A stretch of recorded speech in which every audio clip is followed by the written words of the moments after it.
He was screening. Oh, Are we good, Carol? Can you hear me? Yes. We're ready to start the meeting? Great. Thank you, Carolyn. Good evening, everyone. It is January 23rd, and I am calling to order the Planning Commission for this evening, and I will begin by establishing a quorum. Could you call the roll, please? Yes. Thank you. Ms. Firehawk? Here. Mr. Carazana? here. Mr. Missel? Here? Mr. Claiborne? Here. Mr. Murray? Here. Mr. Bivens? Here? And Mr. Moore is not here at this time. Great, thank you. So we have an interesting evening as always. I will start by opening up for comments and matters not listed on the agenda from the public. And I'd like to just make one comment for awareness. Typically, as our first item on the agenda is a work session, we typically do not have public comment during work sessions. So I would suggest that if you are interested in commenting on the affordable housing developer initiatives, that you do so at this time. So I will open it up for any comments from the public not listed on the agenda or the work session. All right, that seems like it's not, seems pretty straightforward. Thank you. So with that, Mr. Chair, are there any online comments or? Madam Clerk, are there any comments online? No, sir. No, Thank sir, you. there isn't. Okay, great, thanks. We will now move on to the consent agenda, and I'll ask if any commissioners would like to pull this item from the consent agenda for further review. All right, seeing none, I will ask if there's a motion to approve the consent agenda. So move. In a second? Second. Any discussion? Madam Clerk, could you call the roll? Mr. Bivens? Aye. Mr. Murray? Aye. Mr. Claiborne? Aye. Mr. Missel? Aye. Mr. Carazana? Aye. Ms. Firehawk? Aye. Thank you. Thank you. With that, we will move on to our work session, affordable housing developer incentives. And if I may, Dr. Pethia, if I could ask you a question before we actually start to sort of frame the discussion and help us all to understand our best use of time and how you would like to see our comments provided. Would you have any recommendations to us, knowing that the Board of Supervisors meeting is coming up in about 4 weeks or so to review this? Are there areas that you would specifically like us to focus on, or ways that you'd like us to react to your information? Anything you could provide would be helpful. Sure. Stacy Pethia, Assistant Director of Housing. Excuse me. I think really focusing on the core pieces, which we'll cover tonight, not looking at the entire incentive package itself, but is the amount of incentive enough? Is the time period for the incentive enough? And I think those are the two main ones that we are really interested in. And so I'm happy to take any comments that you have. Thanks. I missed the first one. You said incentive, time period. What was the first? The amount of incentive. The amount of incentives. Maybe a little more volume on her mic, maybe it's a little quiet. Great. Sounded like it was getting a little bit better, but we'll give it a shot. I will try to talk directly into it. And I'm sorry, my throat's a little scratchy tonight, so I will do my best. So again, my name is Stacy Pethia. I'm Assistant Director of Housing, and we are here tonight to discuss affordable housing developer incentives. And we're really going to cover a couple of basic areas tonight. So we'll do a little bit of background on how we got here today. We'll go over the proposed incentive program goals, the type of assistance that will be provided, program eligibility to receive an incentive, and then some of the proposed program requirements, really focusing on the main portions. This is just a timeline going back to when Albemarle, the housing policy, was adopted in July 2021. At that time, the board delayed full implementation of the policy, and we will get to which portions were delayed in just a moment. But one of those requirements to fully implement the program, the policy, was to develop a package of developer incentives. So after the policy was adopted, staff held a series of meetings with local developers through June and October of 2021. There have been a number of different proposals brought forward to the Board of Supervisors for review. And then we did have an ordinance was adopted in May of 2023 that enables the county to provide grants or loans for affordable rental housing. And December 4th, which all of you attended, a joint work session with the Board of Supervisors, some representatives from the development community to discuss what developer incentives would look like. The information received during that work session really fed into what we will be discussing tonight. Again, looking at housing Albemarle and the rental housing goals specifically, the board had asked staff to not fully implement the policy until developer incentives were agreed upon. And really, we delayed implementation of 3 sections. One was to change the definition of affordable rental housing from serving households at 80% of area median income to households at 60% of AMI. And then increasing the minimum percentage of affordable units in new residential developments from 15% to 20%. That 20% is really based on data. Approximately 20% of the households in the county have incomes that are around 60% AMI. And extending the affordability period for rental units from 10 years that it is today to 30 years. And that really helps ensure that several generations will be able to be served by those units. Again, in May of 2023, the board adopted ordinance number 23-A21 that enables the county to make grants or loans for the construction of new or the rehabilitation of existing rental housing for persons of low and moderate income. In order, the enabling legislation does require developers to provide 20% of the total units in their developments as affordable housing, defined however the locality defines it, and those units must be affordable for at least 10 years in order to take advantage of those loans or grants. And so based on the enabling legislation and the feedback received from various work sessions, staff created an affordable rental housing grant program. The program goals are to support the creation of affordable rental housing, to support the preservation of existing units of affordable rental housing through rehabilitation of those units, to market or to leverage market activities to advance the goals of the housing policy, and to provide transparent and accountable stewardship of public investments in affordable housing. The type of assistance that will be provided through this program is a rebate of the net increase in real property tax revenue over a 30-year term, and the incentive will be equal to 11% of the annual tax increment. In order to be eligible for the program, the project must be new construction, the expansion of an existing property, conversion of residential rental conversion of a property to residential rental property, or substantial rehab of an existing residential property. It would apply to projects with 10 or more than 10 units, so 11 or more units, located within the development areas to make sure that the infrastructure is there to serve the property. The applicant must have control of the project site at the time the grant is awarded, and an approved rezoning if that is applicable. And again, a minimum of 20% of the units must be provided as affordable housing. Some of the program requirements, and these are really the main ones. In order, there will be an application process at the beginning, just so we have the information and make sure that the project really needs the assistance. So they will need to demonstrate financial need, so those affordable units can't be built unless we provide the grant. The maximum affordable gross rent set by Housing Albemarle, so that we need to demonstrate that those are in the development pro forma. The affordable units must be dispersed throughout the building or development, so we don't want them all clustered onto one floor or into one corner of a property.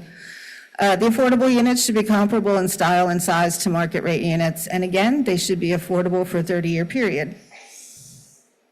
And before I move on to questions and comments, I should say that based on feedback and discussions of the December 4th work session, the incentive will really incentivize that jump from the 15% affordable, which are already required to be provided, up to that 20%.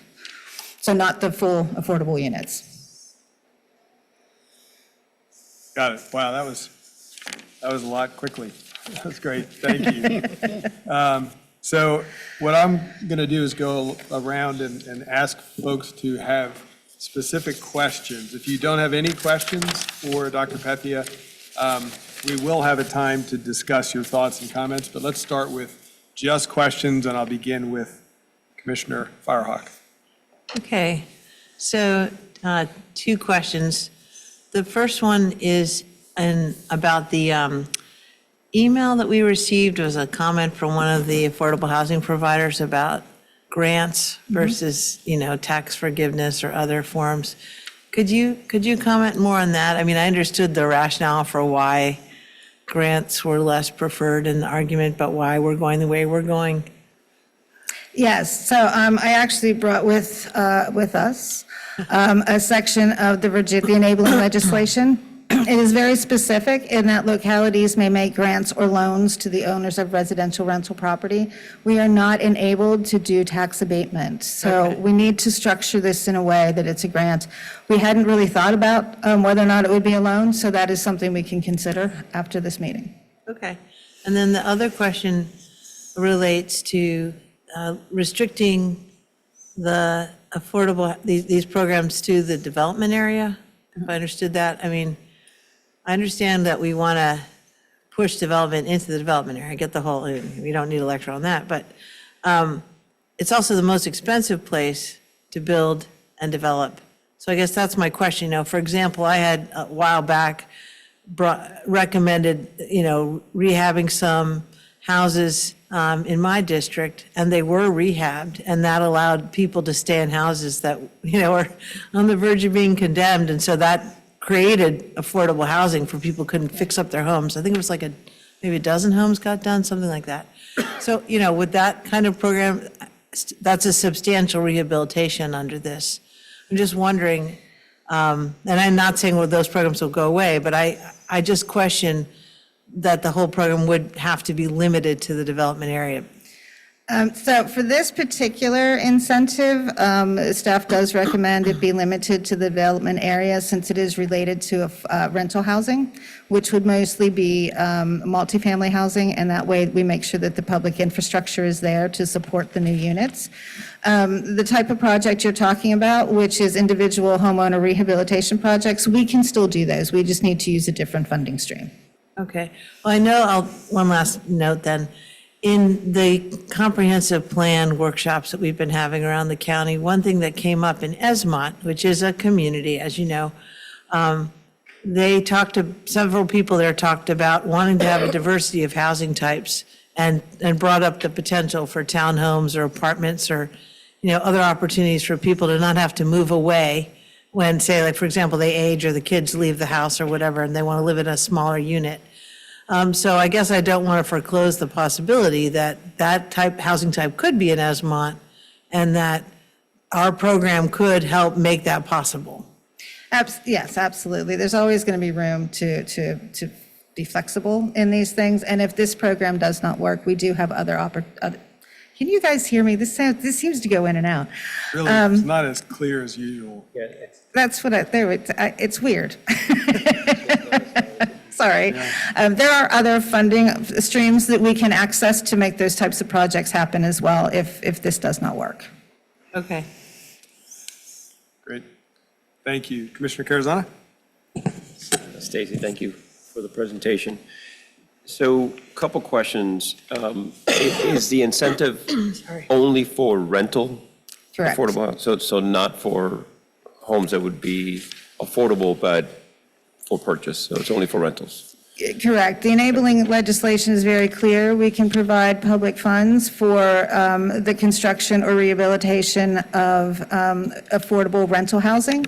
If we wish to do, we can't use it to build homeownership opportunities. We would have to use a different funding stream for that. So my next question has to do with a conversation that we started back in that joint meeting about what the percentage is actually realized versus what's proposed. Now, I know that's much more acute under for sale versus rental. The rentals, I think you get a much higher percentage. But still, my question is the incentive based on what is proposed, the 20%, or what is actually realized from that development? So let's say they only realize 15% as affordable. Is the incentive still the same amount? No, so with this incentive, they must provide 20% of the units as affordable housing, or they cannot access the incentive.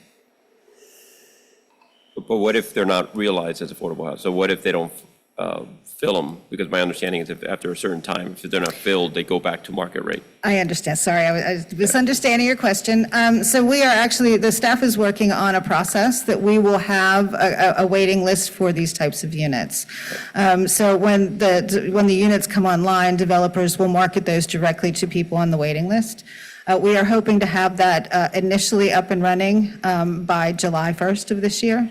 So we need to get some final pieces in place, but then staff will do the initial income qualification to make sure they qualify to rent those units.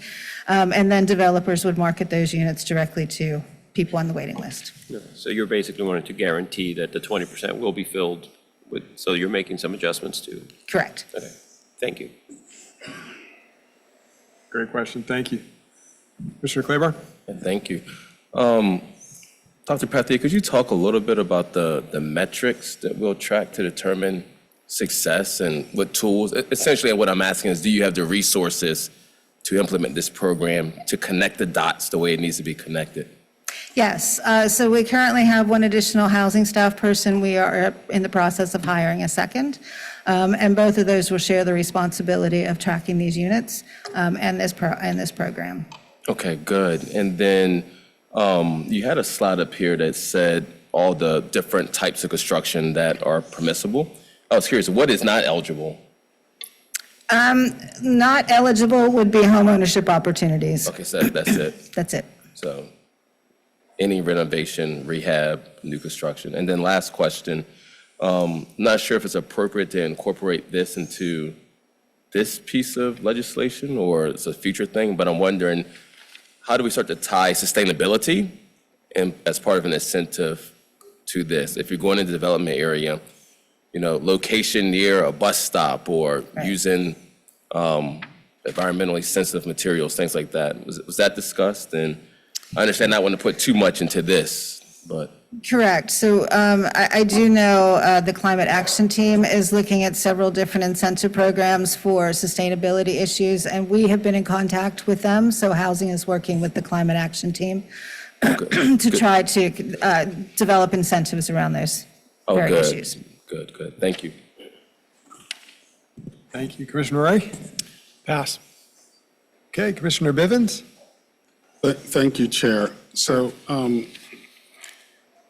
if you could, it would be really helpful if you could give me an example. So if I do a project that's sort of $50 million and I do the 20% or 20%, I do 100%, just so that everybody's clear here. My project would be 100% affordable. But if one of my colleagues was a partner, it'd probably only be 20%. So how much money would I be able to come to you for a grant? The grant would cover that difference, so we're going to have to go with 20%. It would be 20% of the 100 million. 20% of the units is affordable. So if it's 100% affordable, we can look at a different funding stream. Okay. So this is really focused on that 20%. Okay. So it's 20% of whatever the value of the project is, I assume. It would be 11% of the tax increment. The tax increment. And the increment is from not being affordable to being affordable, so whatever that difference is. It's based on the real property tax. Okay, Yeah. okay. Of I'm sorry, Go, just please, just to go, clarify, please. real property tax of the market rate units, correct? Of the entire property. The entire The project. entire property, okay. So you get the discounted value because you're doing 20%, you're getting a different value because there's a 20% reduction in the prices there. Okay, fine. So that would be a really good thing to have. If, I know you don't have examples, but I think if we're trying to attract, I can envision a time where it's just not a non-for-profit or a for-profit, but there might be a group of people who come together and say, you know, we're going to make this happen. So in a similar way that a land trust somebody might say, we're going to give land and we're also going to build it. Or the county, you know, so something like that. And then I was trying to figure out, one of my colleagues mentioned targets. Do we have any idea, or do you have any idea yet about how many units might be available for renovation? So that would be, so Yeah. in the development area, if we're looking to market this, you know, Right. my whole idea is how do we get the market? How do we get the community to know about these things? So if there was a collection of properties that if renovated, Right. would qualify for these funds as opposed to having to depend simply on new development. So if we're trying to keep people in spaces, which one of my colleagues here is always interested in, how do we do that in a way that these funds can get directed to those? I don't have a good number, a handle on that number. What I can speak to are the the affordable units that we already have, so those that would be low-income housing tax credits. I know that right now there are 2 properties that are coming up to their end of their compliance period. So between those 2, there's 250 to 300 rental units in there, so that would be one example. Okay, so then trying to give an example for my colleague at the other end, would the Meadows in Crozet, now granted that part of Crozet is in the development area, but it's, you know, sort of rural with fields and all that stuff. Would something like that qualify down in Esmond? It could. So that but- model, do you know that model? Karen? Okay, so that model is something which does have that kind of scale to it, which could in fact be something that we would see in Esmond. So the other thing for us, when we talk about crossroad communities, let us think about perhaps being a place that might be open to this kind of affordable housing situation. So if we talk about that, if Esmont becomes one of those places that we identify as a crossroad community, that we think about that being, because that would then help to maintain that kind of housing there. And so the only other last thing that I had here, question. Do we have a sense that within, I think someone spoke to us someone spoke on our commission last week about us really being in a regional housing committee. Do we have a sense of what's going on among our cohorts with this kind of issue? Are we leading? Are we there? What would we expect to see there? I will say we are more familiar with the city activities than anybody else. I know most of the other localities within the planning district are also updating their comprehensive plans at this time.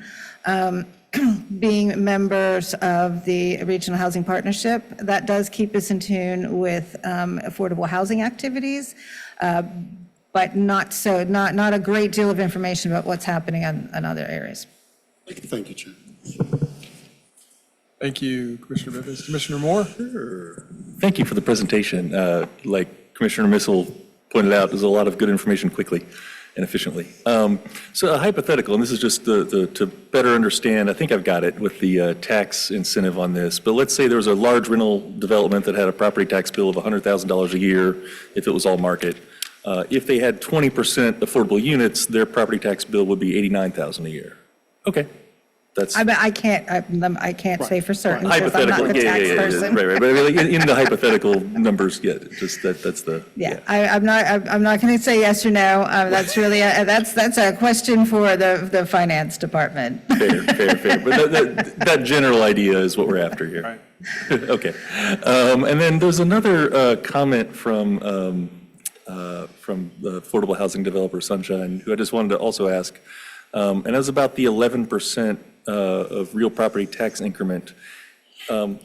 If there's more affordable units, 30% or 40% or 50% affordable units voluntarily sort of offered, is there a way for that 11% to be a higher percentage, or does it shift into some other funding stream?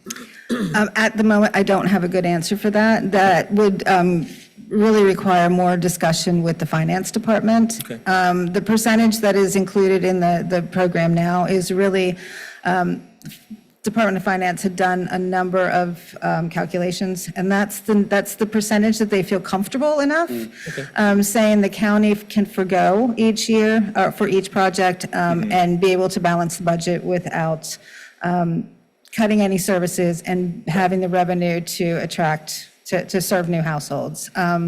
Because if it's new construction, any new units are going to attract new households. I looked at some numbers, census data, before I came here, and there's approximately 47,000 units in the county, about 44,000 households, so 44,000 of those units are occupied.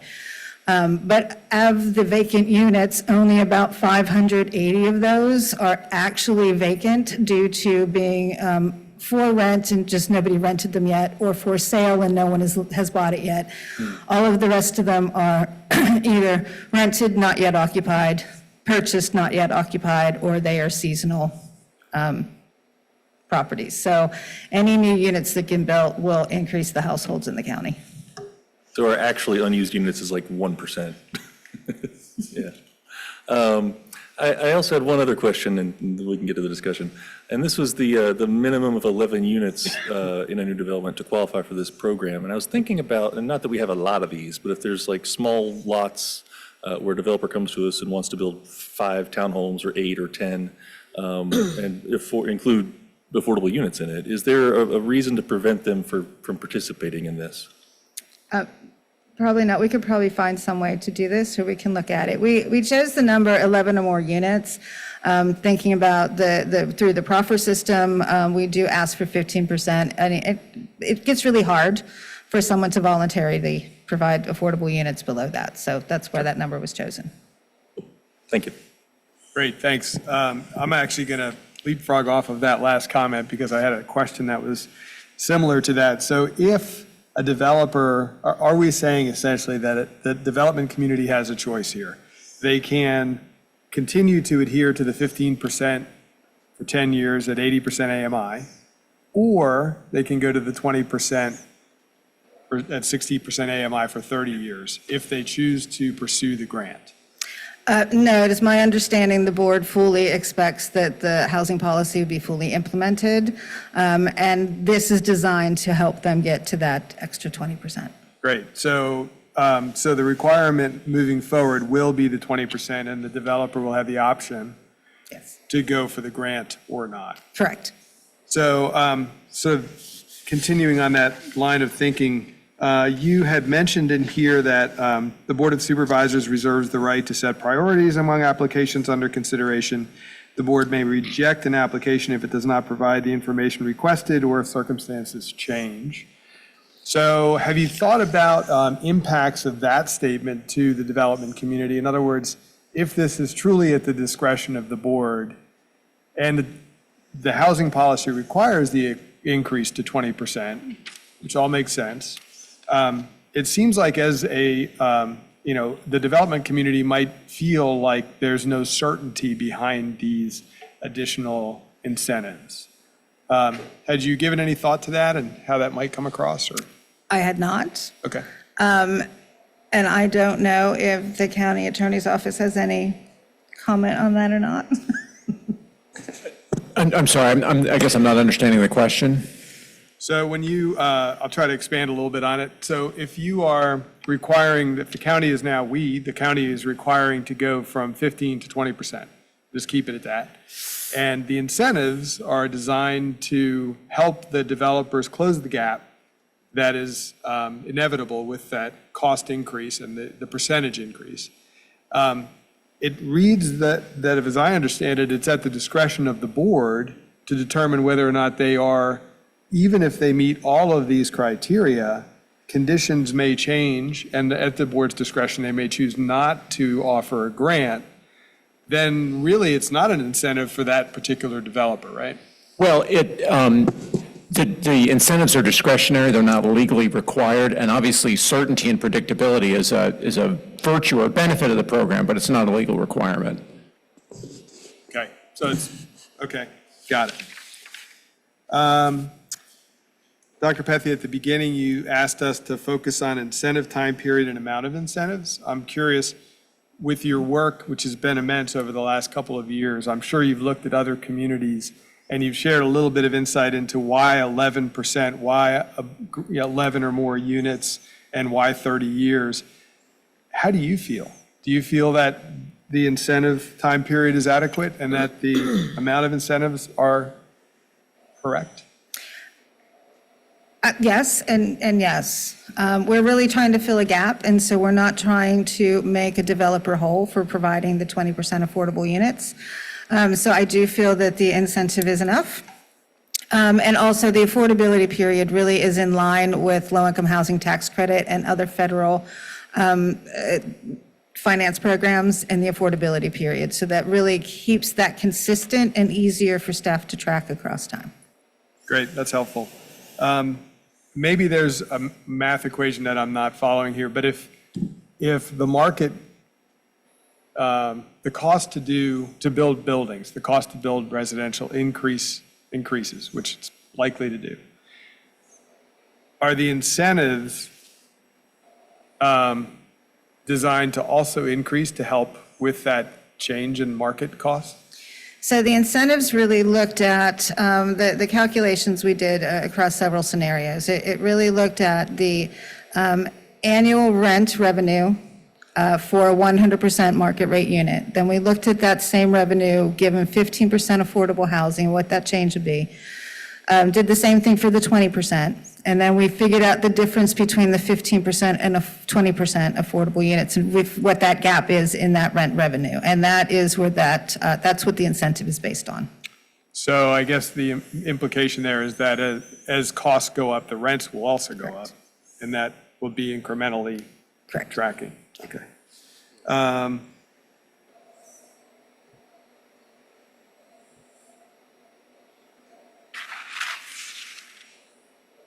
I think that hits all the highlights. So let's move on to. Chair, Yes, sir. I think Mr. Murray had I'm a question, sorry. and I want to sort of push on something that you've just asked, Yeah. but I'll defer. Go for it. Just wondering, circling back, as some people have brought up the topic of renovation, and if there's substantial renovation, I question, would you be willing to consider for renovation, not new construction, offering it for less than 11 units? I think that would be something to think about. We can certainly consider that. The other thing too is thinking about, would all the units have to be owned by the same person? For example, imagine could a neighborhood association or HOA apply for this? To do a renovation for multiple units across a neighborhood. That had not been considered, actually. That's something we'll think about. That's it. Great, thanks. So if I can, let's push a little bit about how are the various ways that we can increase the affordable rental stock in Albemarle County. Let me just see if I'm on this right.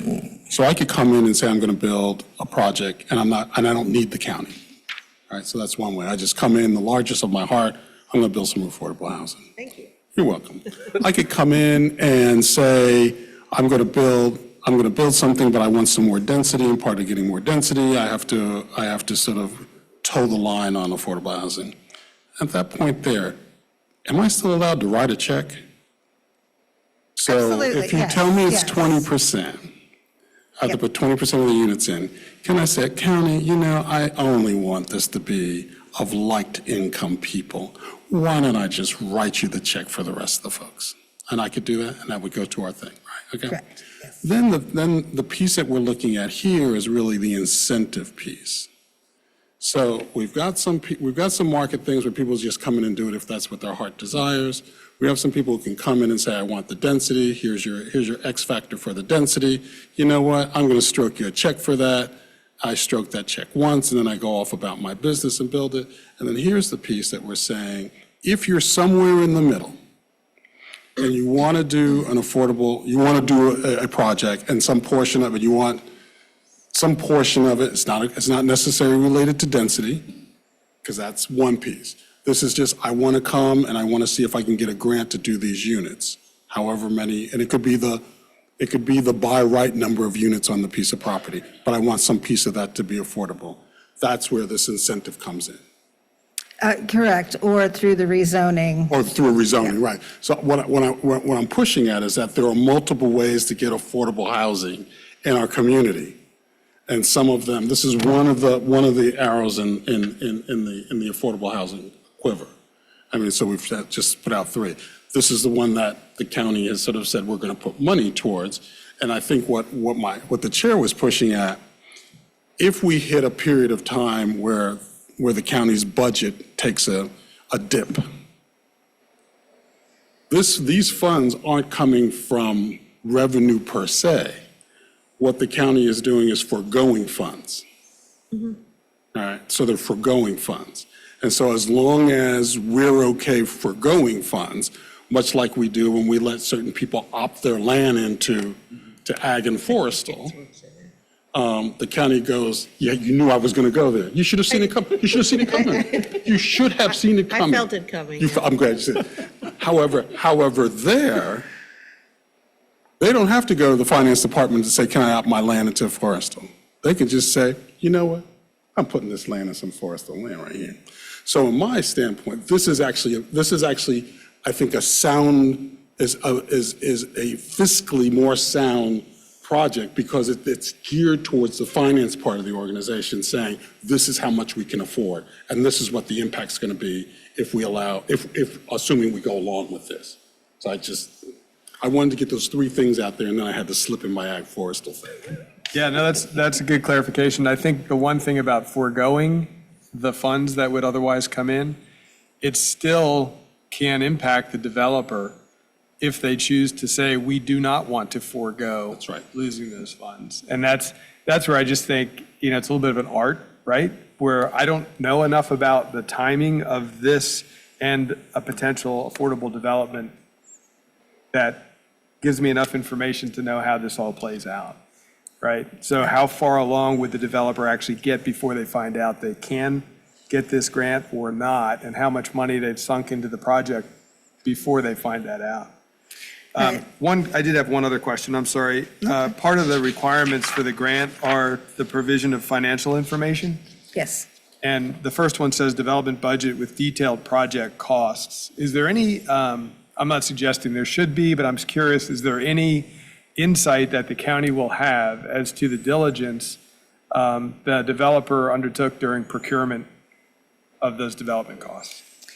Most of the time, we're going to have to go and trust that they did their projections correctly, right? So all programs like this do ask developers to submit their development pro forma, which includes the projections of what it will cost annually to not just build it, but to maintain it and manage it. And so we're really looking at that management portion of it and what that will be costed out over 30 years so we can make those determinations.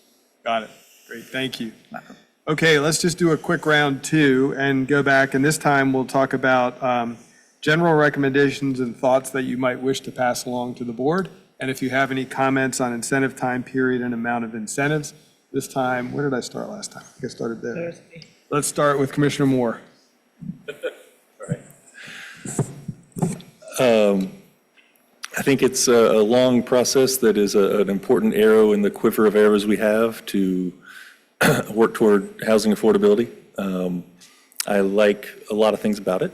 Again, I think some of the pieces about if we do more than 20% affordable, is there some other increase to that 11% tax, not abatement, but grant? And also, if there's some optional opt-in where a developer wanted to just sort of be a part of this, with fewer than 11 units, is that a possibility as well? Those are relatively minor questions. I think overall it's a really nice idea. I do think as the board continues its work, I hope that we continue to put those other arrows in our quiver into the bow and get ready to fire them. And I think some of the things are pretty big ones. Things like strongly considering upzoning the broad swaths of single-family home limited units that we have across the development areas, where R1 and R2 can only build single-family homes, where we might consider upzoning all that to the equivalent of R4, much like the city has. Also looking at our boundaries of the development area, which we've talked about some here and there, and also looking at county land, where we might be able to build some homes for particularly public employees, but again, people who work for a living and make far less than the 123,000 AMI these days. So that's my broad strokes comments. Otherwise, I think this is a nice arrow in the quiver. Great, thank you. Commissioner Bivens? Thank you, Chair. So everyone heard my gentle rant about thinking that the county should put funds behind rental properties and not ownership.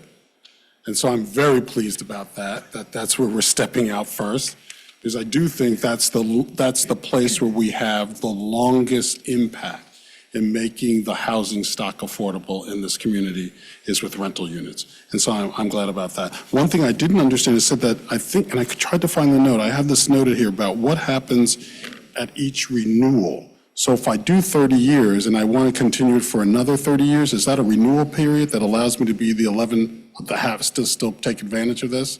And Yes, we did not put that in there. The thinking behind the 30-year period is that that's when compliance periods run out. At 30 years, you're probably going to look to see renovating your unit. Okay, So okay. that could be a possibility. So Chair, I think, yes, there's pieces that can always be sort of messed with a bit, but if we can get this into the arsenal of things that helps to sort of push the idea that affordable housing, affordable rental units is something that the county is supporting, then I would be joyful over that. Great, thank you. Commissioner? Yeah, so I do think it'd be great if there'd be a way to weight this to encourage renovation over new construction. Otherwise, I think a lot of this is great. I do wonder what happens when this incentive program clashes with other comprehensive goals and incentive programs. For example, imagine if you had an area in Crozet where you had a historic house or houses that would be, I'd hate to see an incentive given to tear down a historic house in order to build new affordable housing. So, how does that play? It could be as simple as a one line in there in the policy saying consistency with the comprehensive plan. So that's another thing I thought there. I think there's some larger conversations that could be had. I don't support expanding the growth area, but I think there are some options that outside of this discussion about are there things that could be done in the rural areas in terms of different kinds of housing and this. I think there's some real opportunities there that I would like to discuss with my colleagues at some other point. Great, thank you. Commissioner Kleber? Don't have much additional to add, but I wonder, is it worth thinking about the role of student housing in this conversation and what direction you decide to take there? But this thing is worth talking about. Thanks. Commissioner Carazana? I gotta say that everything that I would add has already been said, so I don't want to be repetitive. I'll just add a +1 on the looking at renovations and how we can incorporate that into the program, because there's a huge need, and that's about maintaining our current stock, which we know that we're losing current stock, so it's not always a net gain Right. when we have new construction. Great, thanks. Commissioner Firehawk? I agree with my colleagues, and as we were talking, I was on a more semi-humorous note, thinking about my 20s and paying 50% of my income to rent and eating a lot of peanut butter and ramen noodles, so I really appreciate anything we can do for our, our next generation. And it is true that student housing really drives up the cost of rentals around here. And as someone who's an employer in the area and about to, I'm advertising for several new jobs, even though we pay well, some of our employees would even qualify. So I really appreciate all that you've done. And I also appreciate that you always give us a straight answer. Like, I don't know, or I haven't thought of that. It's really appreciated. I know you put a lot of work into this, so thank you. Great, thanks. And I just had a couple of additional comments. One is what I think I've heard from information we got through emails and then also here is, just as a recap, sort of review the grant loan commitment between now and the Board of Supervisors, just to try to understand if there's language issues there with Virginia Housing and how that all plays out, just to make sure we check that box. The question of shifting, if the affordability increases incrementally from 20 to 30% or to 40%, just that issue as well, and kind of smoking that out and understanding exactly what, and if there are ways to add incremental incentives in that situation. I think that this is an evergreen process, right? And just underscoring what I think Commissioner Moore was getting at, which is lots of arrows, right? There's lots, it feels like, and I know you probably want it to feel like you've made a big checkbox here, which you really have. So congratulations and thanks for all the work. I think we also realize this is an ongoing issue that will continue to have focus, and I would just encourage us to not lose momentum as much as possible. And I know you share that same thought. And restoration over new construction being priority, and then also consistency with the comp plan, I think was a great add as well. I think that's everything. Any other comments from the commission? All right, thank you very much. Thank you.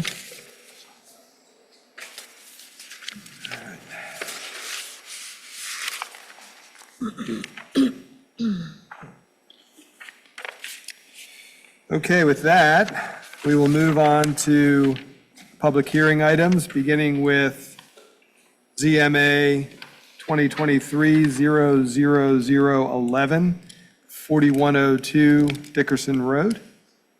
And I'll ask staff for the staff report. Thank you, Mr. Chair. Ed is here to provide us a report. Thank you.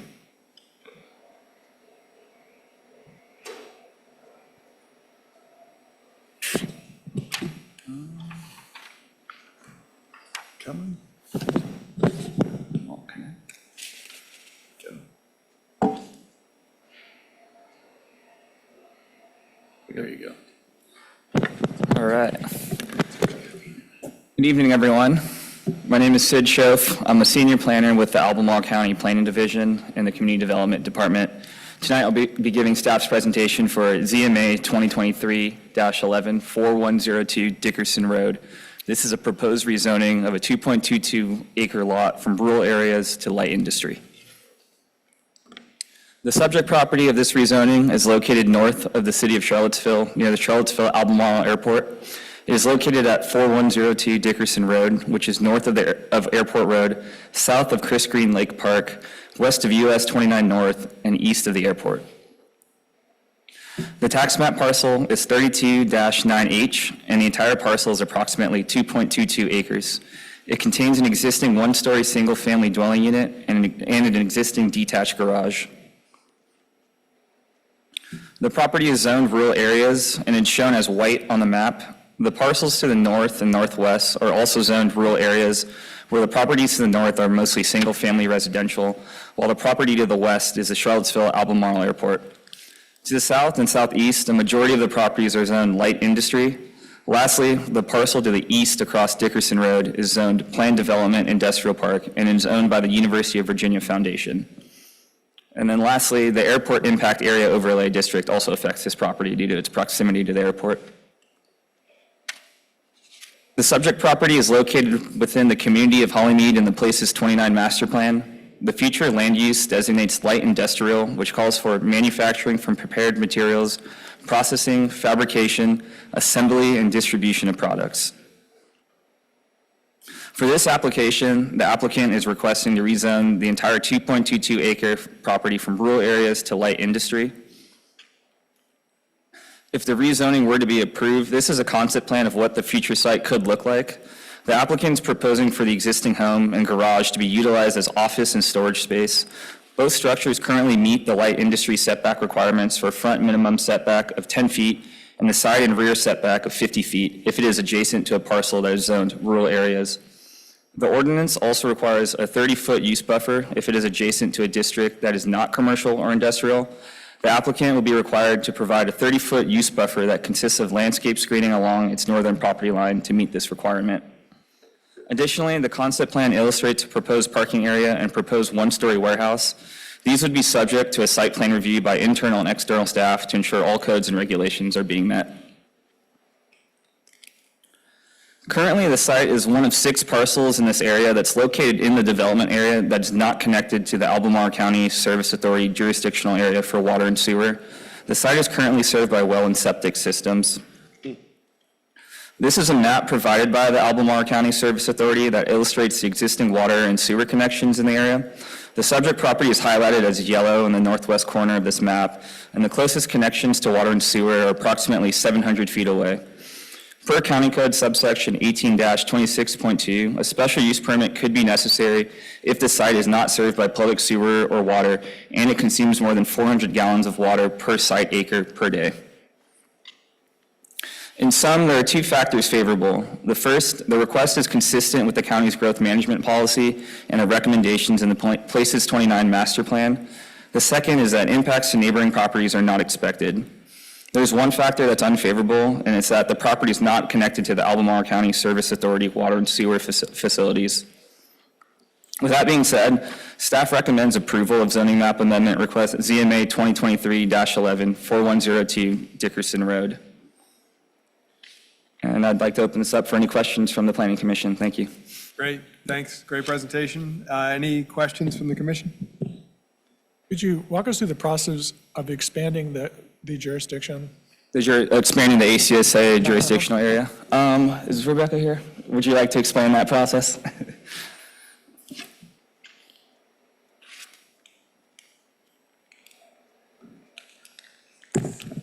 Hi, Rebecca Ragsdale, Planning Manager, and I've been assisting Sid with this review.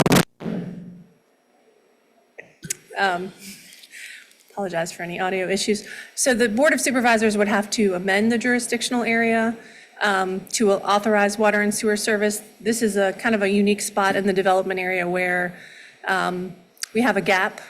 Typically, most of the development area is designated for water and sewer service, so it would be a Board of Supervisors action to update that jurisdictional area map to first authorize the water and sewer service. And I think with some rezonings in that area, we've considered sort of a comprehensive look at those 6 parcels there rather than having it an applicant-initiated case-by-case approach. Does that answer your question?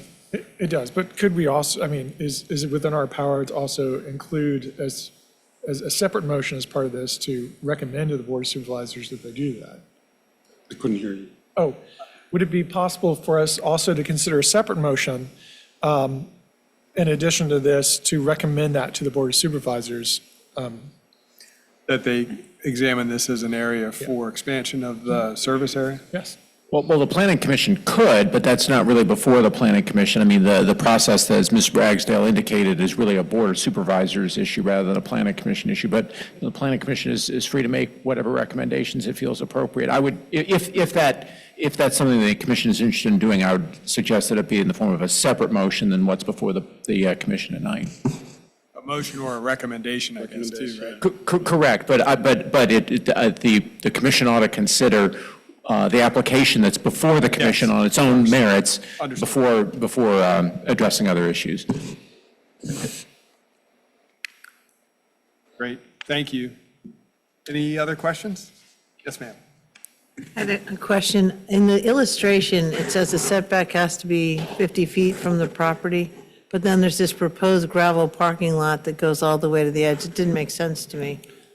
Yeah, so I can go back to that slide as well. This is just a conceptual plan of what it could look like, and so I added at the end of that the proposed gravel area and proposed one-story warehouse would be subject to a site plan review, and that's where we would ensure that everything would be compliant with our code and meet those requirements. So they cannot have their gravel parking area going to the. It property cannot, line. yes, that's correct. It cannot go into the 50-foot setback line. Seems like it would be easier and less confusing to amend that before taking it to the board. I will make sure the applicant does that then. Thank you. Okay, thank you. Great. Any more questions? Commissioner Bivens? So I noticed that there are vehicles on the property in that parking area right now. And so perhaps when the applicant comes, or whoever's representing the applicant, they can tell us what those vehicles that are there now. And then here's this other piece that just continues to confound me. And so you've managed to do a really good presentation, but also to confound me. So nowhere in our ordinances is anything that defers or gives legal power or legal standing to Monticello about its view shed. There's nothing in our ordinance. Counsel, am I correct on that? So the only area in which the Monticello view shed comes up is in the acquisition of the acquisition of conservation easements program. It's not a factor in rezoning applications. Thank you, Counselor. So I would appreciate it if we could come to a point where we no longer say that a piece of property is or is not in the Monticello view shed, because it does not matter, and nor should it matter at this point. If it's something that the supervisors would like us to do as a county, then they should go ahead and put that the Monticello view shed should be part of the county ordinances, just like the water. It's like you have to have a certain amount of setbacks from the edge of your property. But right now, it's a thing that has an impact on the development and the built environment in our county that I don't think that an organization that's got over $300 million in assets should be given for free. When you have $15 million worth of revenue in 2022, you should not be given the right to say what the built environment is for free. When I lived in Manhattan or in a place that was more urban, if an organization wanted, and this is, you're getting this, but this is not about you, this is about the text here. If an organization wanted to deal with an air right, it bought the air right. Air rights have value. And an organization that's sitting on over $300 million worth of assets has the opportunity, has the assets to buy view sheds, if that's something that they feel that they should preserve. So I would ask, as I ask whenever I see this come on here, and I have my little push button on this, that we stop saying this is in the Monticello or not in the Monticello view shed, because it is not relevant when someone comes before us for any kind of special use, ZMA, anything like that. And in fact, for me at least, I would like to be able to say, I'd like you to come to me and allow me to say that you need to deal with Julian Bivens if you want to have any kind of noise in the 10 miles around me. The Bivens noise reduction zone. So I think the Julian The Bivens noise, overlay. the overlay Bivens district. noise reduction overlay zone.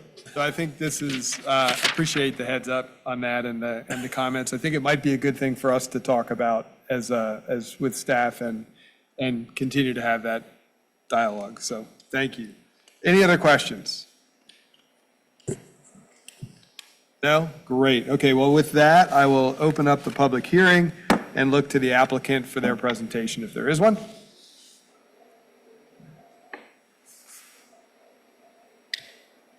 And as you're coming up, just as a reminder, you will have a total of 10 minutes.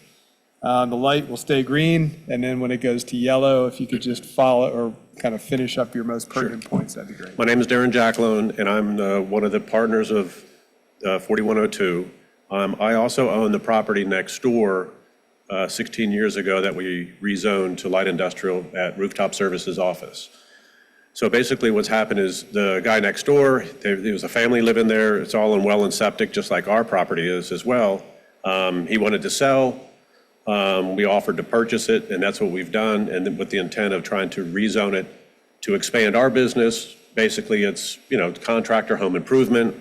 We're not looking to manufacture anything. We're not looking to, we don't use a lot of water. In our, their house has two front doors. It's really kind of unique. But at this particular point, we're basically looking to just convert the house into office space, which would probably be 4 offices.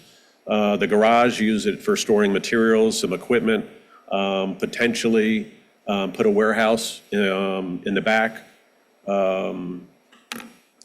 Again, for just storing, it's a contractor, whether it's a landscaper or something of that nature. It's been a challenge to stay in Albemarle County. I mean, everybody else is going outside, so it's kind of like, I want to kind of stay here. It makes sense to, if you rezone it, it kind of increases the value of the property. I've got run a business there. I'm going to pay taxes there. It kind of helps anybody and everybody. Obviously, we have to stay below the airspace for the airport and things of that nature. It's just a matter of trying to have more space I'm going to probably expand our business into solar shingles and gutter division over there, and then potentially expand it, rent out part of the building and warehouse to other contractors that I can try to keep in the county. So that's pretty much the long and short of it. It's on well and septic now. I mean, 4 people were living in the house. What's the water usage basic on 4 people living in the house when you have a washer, dryer, you've got dishwasher, you've got showers, and then I have 3 people going to be in office. Even if I went to 10 people in office, they're still not going to use the amount of water that you have in a single-family home. I mean, so that's kind of where we're at this particular point, so. Great. Thank you.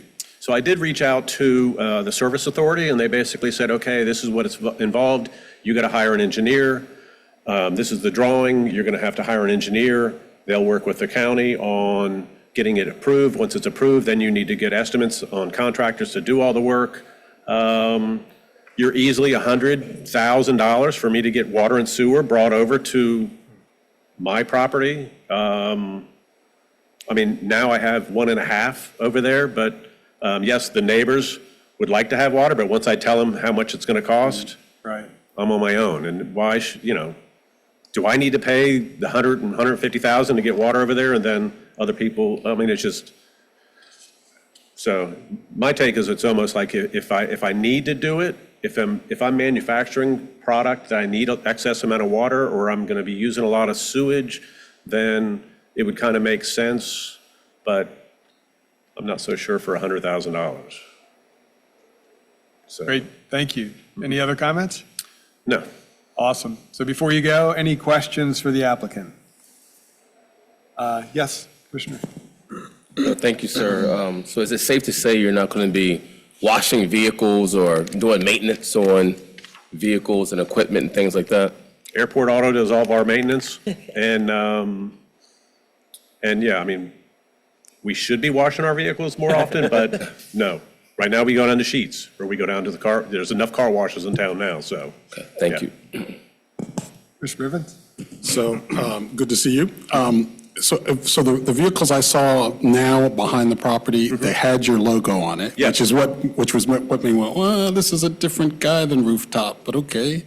So that is, you are part of that. Yeah, we just okay. put a couple vehicles over there. Okay, Yeah. so in your fabrication, for instance, I know you do metal roofs. Where do you do those?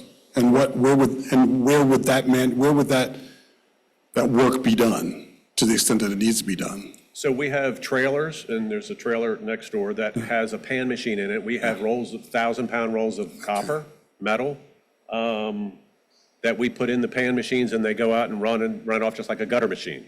So, and our facility, we don't go to the valley. We do some in Ruckersville. We do, we're right in this area. We've been here since 2000. So most of all of our work is Albemarle County. Mm-hmm. So my point for that was that anything that you manufacture now, you do it within an enclosed environment. You're gonna have to go to the microphone and say who you are. I think the answer you're looking for is, we take the trailer to the. Say who you are. I'm Thomas Martin. Okay. I'm half owner of the property. Okay. I think We take the trailer to the job site and we make we don't make the metal, we just roll it into a different form and put it right up on the roof at the homeowner's house. We don't manufacture anything at our shop per se. We get sheets of metal, we fabricate it and make up flashings components for the roof, but besides that, yeah. Thank you. Thank you, Chair. Any other questions from the commission? All right, thank you very much. Okay. I'll now open it up for any comments from the public attending in person. All right, seeing none, Madam Clerk, is anyone online? No. Okay. All right, I will close the public hearing and open it up to the commission for discussion or for a motion. So Chair, can I just clarify with staff? So it's just on page 6, and thank you for paginating your pages. That's very helpful. Thank you for that. We know sometimes the pages on paginated. It's very helpful. Come on now. I'm getting old. I need a page. So when you say staff has identified the following factors which are unfavorable to this request, you're not, am I correct in saying that you're not suggesting that that's a condition of the Planning Commission saying yes to the request? That's just an observation as opposed to, oh, okay. That's all I was trying to figure out. But please, I'll listen. Yes, that is correct. That gets to your point, that this is not a condition of having public sewer, public water coming to the place. It's a recommendation that particularly if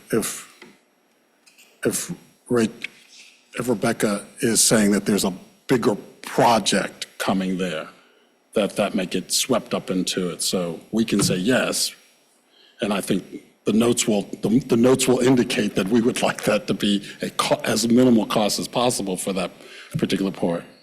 But not a condition of. But not a condition of Not a approving condition, this. certainly. Great. Anybody like to make a motion? Correct. Thank you. I'll make a motion. I move that the Planning Commission recommend approval of ZMA 2023-00011 at 4102 Dickerson Road for the reasons stated in the staff report. Second? Great. Any discussion? All right, Madam Clerk, could you call the roll, please? Yes. Ms. Firehawk? Aye. Mr. Carazana? Aye. Mr. Missel? Aye. Mr. Claiborne? Aye. Mr. Murray? Aye. Mr. Bivens? Aye. Mr. Moore? Aye. Thank you. Great. Thank you. Thank you, everyone. Thanks very much. And please know, that was not directed to you. It was directed to what was on the page. I understand. All right, we will move on to public hearing item B, SP 2023-6, Arbor Life Tree Service. And could I have the staff report? Thank you. We have the staff.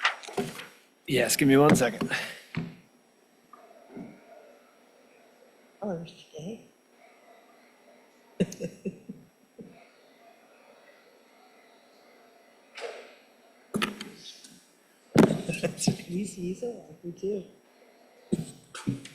evening, Commissioners. My name is Kevin McCollum. I'm a senior planner with the Planning Division at Albemarle County Community Development. I'll be giving staff's presentation for SP 2023-6, Arbor Life Professional Tree Care. This is a special use permit for a landscape contractor in the rural areas. So first, just to give a little background, landscape contractors were added to the rural areas district as a use permitted by special use permit in September of 2020. I believe this application before us tonight is the first Planning Commission public hearing for this type of use. What that zoning text amendment did is add landscape services and storage of landscape materials in the rural areas on parcels of 3 acres or more as a use permitted by special use permit. So landscape contractors who qualify as home occupations are still permitted, but this ZTA gave them an option to expand to a special use permit if they grew beyond what's considered a home occupation. In that staff report, there were a list of items for us to consider when reviewing new landscape contractors, and that included things such as storage materials, building locations, setbacks, access to the parcel, anticipated traffic, hours of operation, and information on noise and smell. So the subject property is located at 163 Patterson Mill Lane. It's just outside the Crozet development area.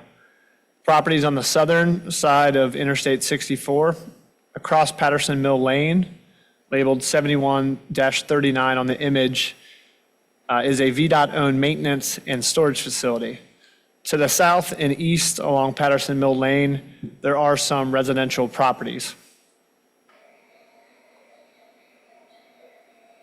On the screen here is the existing condition sheet that comes from the application materials. The subject property includes an existing metal farm building with a surrounding gravel parking area. There's a fence along the frontage of Patterson Mill Lane, and to the rear is Interstate 64 and an existing tree line.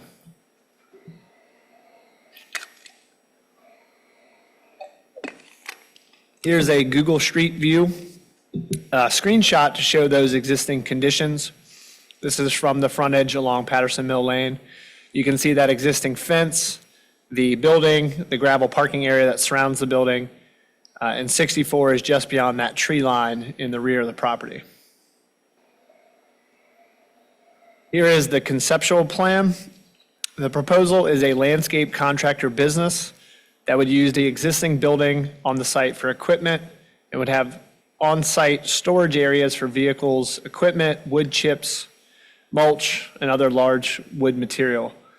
The existing building will remain, and they have added some parking spaces and have identified where those storage areas will be.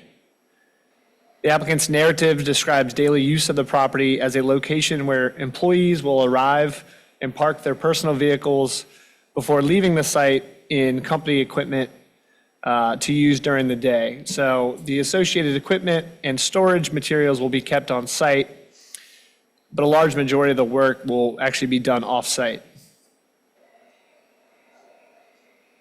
So this special use permit was reviewed under the factors for consideration as outlined in the zoning ordinance, and generally staff believes that the proposed landscape contractor will not be detrimental to adjacent parcels, will not change the character of the nearby area, is in harmony with the zoning district, and is consistent with the comp plan.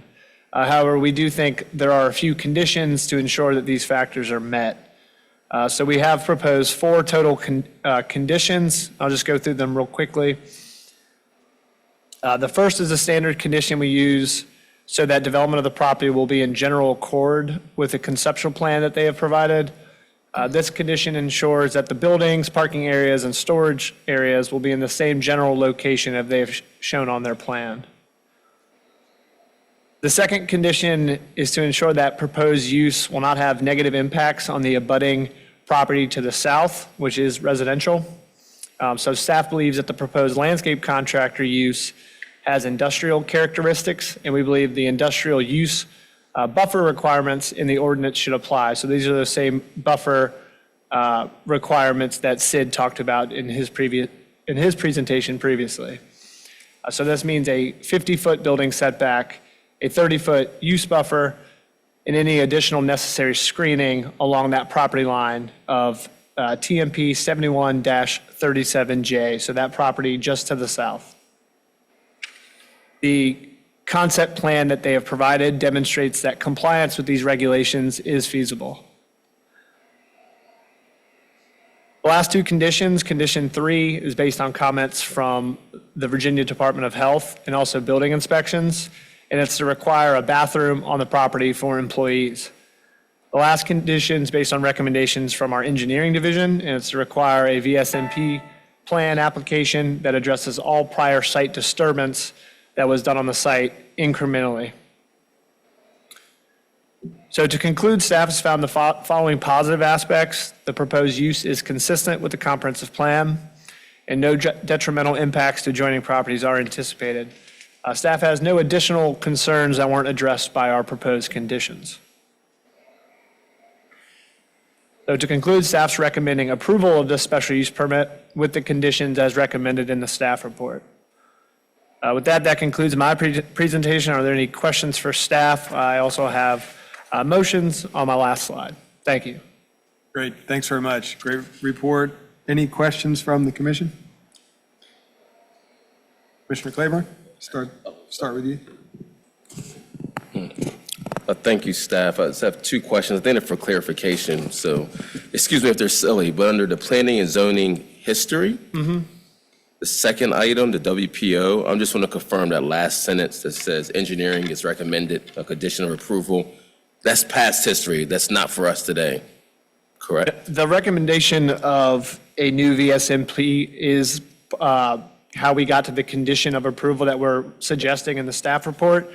Basically, my understanding is that disturbance has occurred on the site incrementally, and all of those previous disturbances were under 10,000 square feet, so they did not trigger the need for an application. That WPO plan, I believe, is for fill, but was not for the disturbance. So since this is going to the board, engineering is recommending that we attach a condition that they now get a VSMP plan to account for all of that previous disturbance that wasn't previously permitted. Okay, so it is applicable to right now then?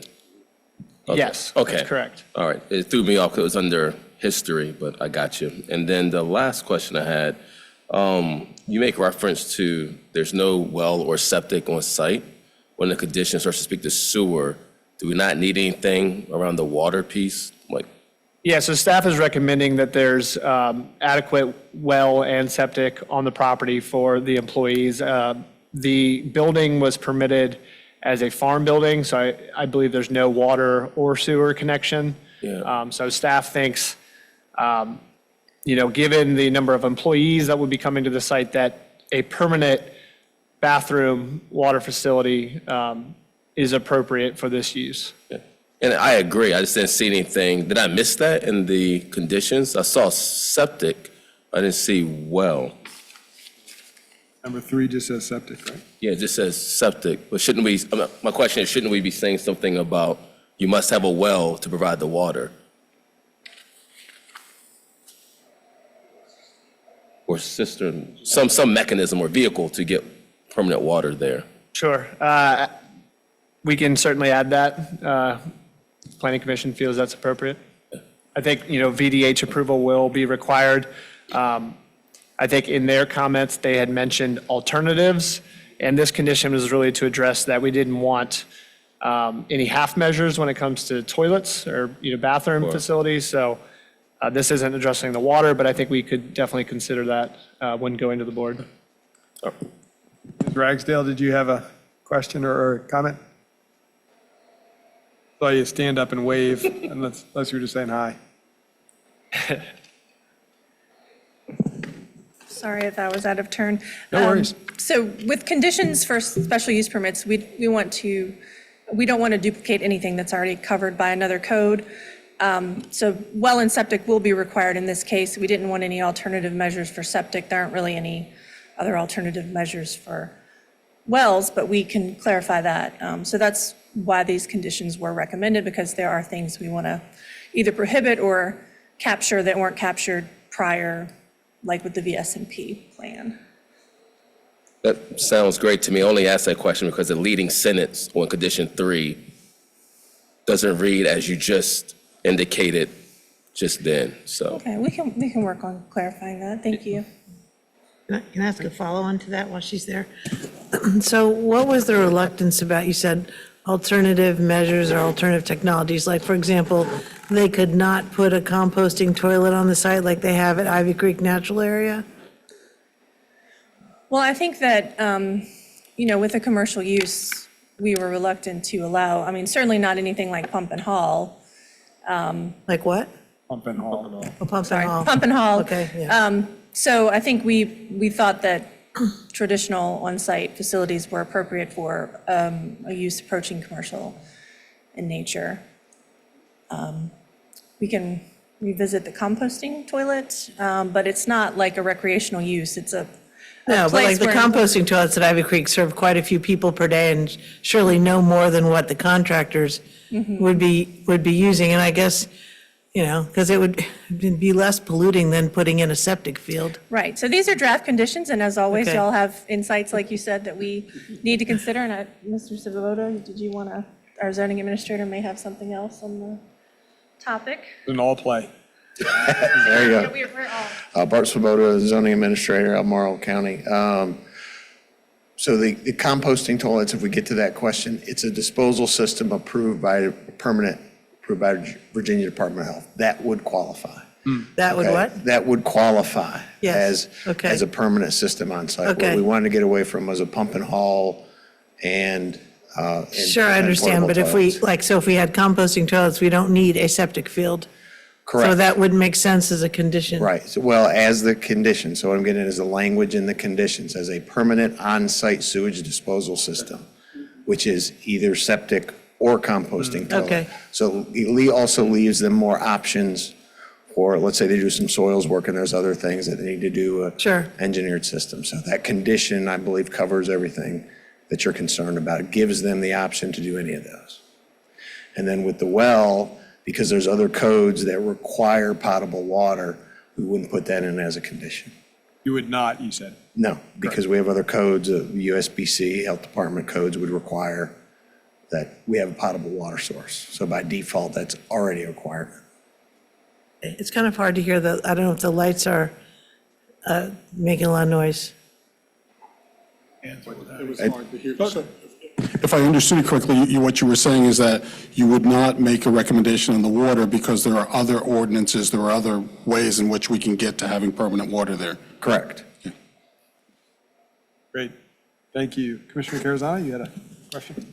Yes, clarification, not really a question. If you can go back, I think it's perhaps condition number 2, or is that with the setbacks? Yeah. So the 50 feet is only in that L site line between 37J and Yeah, that's correct. On the bottom of the screen, the southernmost property line, and then the one kind of to the east, besides 71-37. It's not required on, by 64. Correct. The 64 is right-of-way, and that right-of-way is kind of along Patterson Mill as well. So the only abutting rural area lot line is that one immediately adjacent to 7137J. Okay, thank you. Can I have a follow-up to that question? Sure. So the building setback and no parking closer than 50, they could still put piles of mulch closer to those setbacks, right? Those types of things, even though they show it on this plan, I know in a different location, there's nothing that would limit them using right up to the property line. The way the first condition's worded, we are limiting them to, those storage areas that they've shown on the Got it. concept plan. So Yeah, got it. So they couldn't be within, they have to be in that area. They couldn't be in there. Okay. Thank you. Any other questions?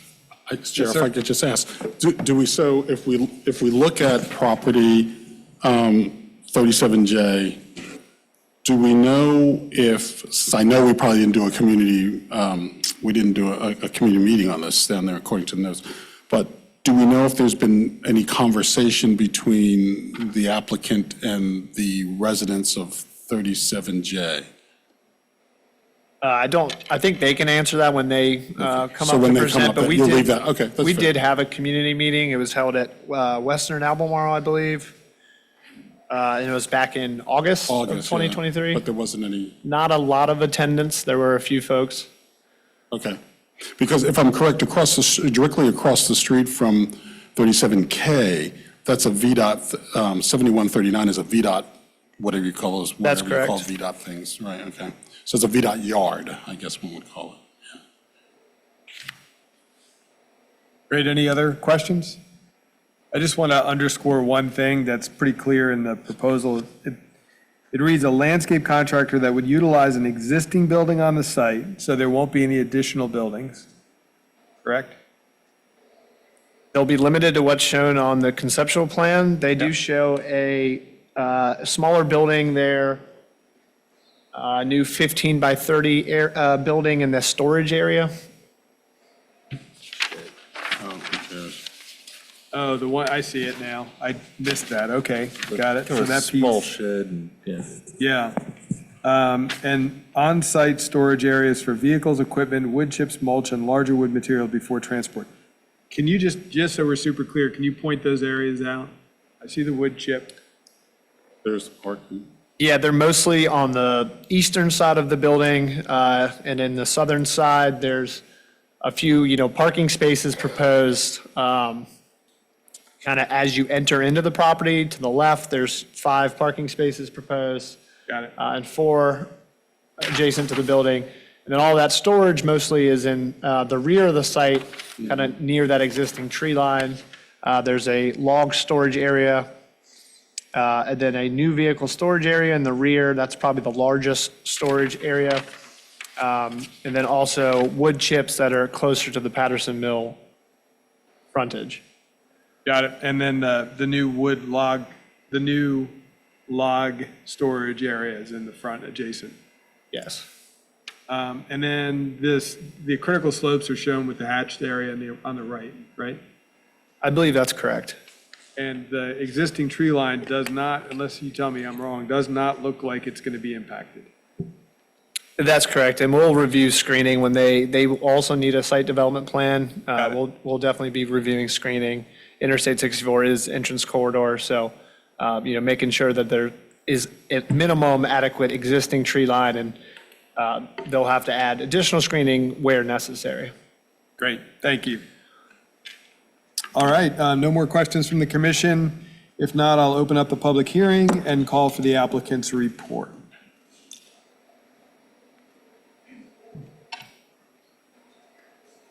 Good evening. Hi. I think you know the drill, but if you state your name and you Okay. have 10 minutes to present. So it's Monica Madison. I'm project manager for Arbor Life. And Kevin, if you could, Yep. Okay, I have her presentation slides. I'll Yes. pull them up once. so just so you know, when you were looking at the other thing, property 37J is actually owned by the applicant as well. So he owns that. So that's, the screening's not an issue. And when the previous tenant was living there, she asked him to remove all bushes because she wanted her sight of the mountain, and she's 85. Got it. So that's why there was no buffer, because she asked for it to be removed. It was quite a jungle before. Great, thank you. So, and if we can we go to the second? Sorry, Kevin. Yep. So this just shows you the context of the neighborhood. So you're looking on the first top corner is 250, looking at 64, and then to the right, you see the little country road, that's Patterson Mill. Here's the approach up to Patterson Mill for 163, and then obviously on the right is 164, which is in the picture that you see at the bottom of the screen on the left. That's VDOT's maintenance facility. And then the little black fence with the driveway, that is 37J. So this just shows you the context of what's going to be occurring in the neighborhood. So the red dot represents the future park and ride that's supposedly coming. And you can see the proximity to 71/37K. So that kind of changes the context. There's really only one residence. The very first thing when you approach Patterson Mill is a church, and then there's one house before you ever arrive at 71/37K or 71/39. Housing doesn't really start until after that. Got it. And this just shows you, if you're not familiar with the park and ride, it's going in the little VDOT strip, and it doesn't have a tax map parcel thing. So this shows you the building, an aerial view, and then the other side, the aerial view of the VDOT property. And this gives you a better concept of what's at the building now. So it really is just a barn that houses the equipment for Arbor Life. And secondly, it's a barn, and it has electric, but there is a well on site. But the reason they're not doing the bathrooms is because it's not conducive to put a typical toilet in that facility. It's almost cost prohibitive. And I had discussed with Commissioner Murray last week about that being one of the obstacles. And secondly, in looking through all the stuff, I reached out to VDH and the BRDH. You reached out as well. So in one of the slides. You have to talk into the mic, it's hard Sorry, for in recording. one of the slides, you can see the letter, but I made copies because it printed out small. So they were giving me options on septic things that I could do, being composting toilet or the pit toilet, et cetera, but we do have an agricultural well. Secondly, we only have 6 employees who actually arrive at the site. So when you look at the OSHA code for quote-unquote mobile workers, it's not required by OSHA to have a bathroom on site. And their office where they check in is less than a quarter of a mile. And then obviously, because he owns 37J, if they really needed to, that's less than a 10-minute walk. It's not even 300 feet. So that's an option. And this is the letter from the Blue Ridge Department of Health. And if you want your own copies, I'm happy to pass those out. Would you like your own copy?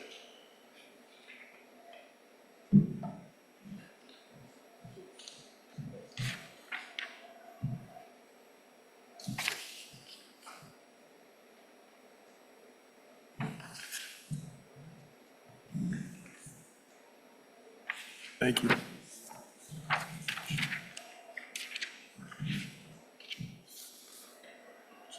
Thank you, ma'am. We'll take those.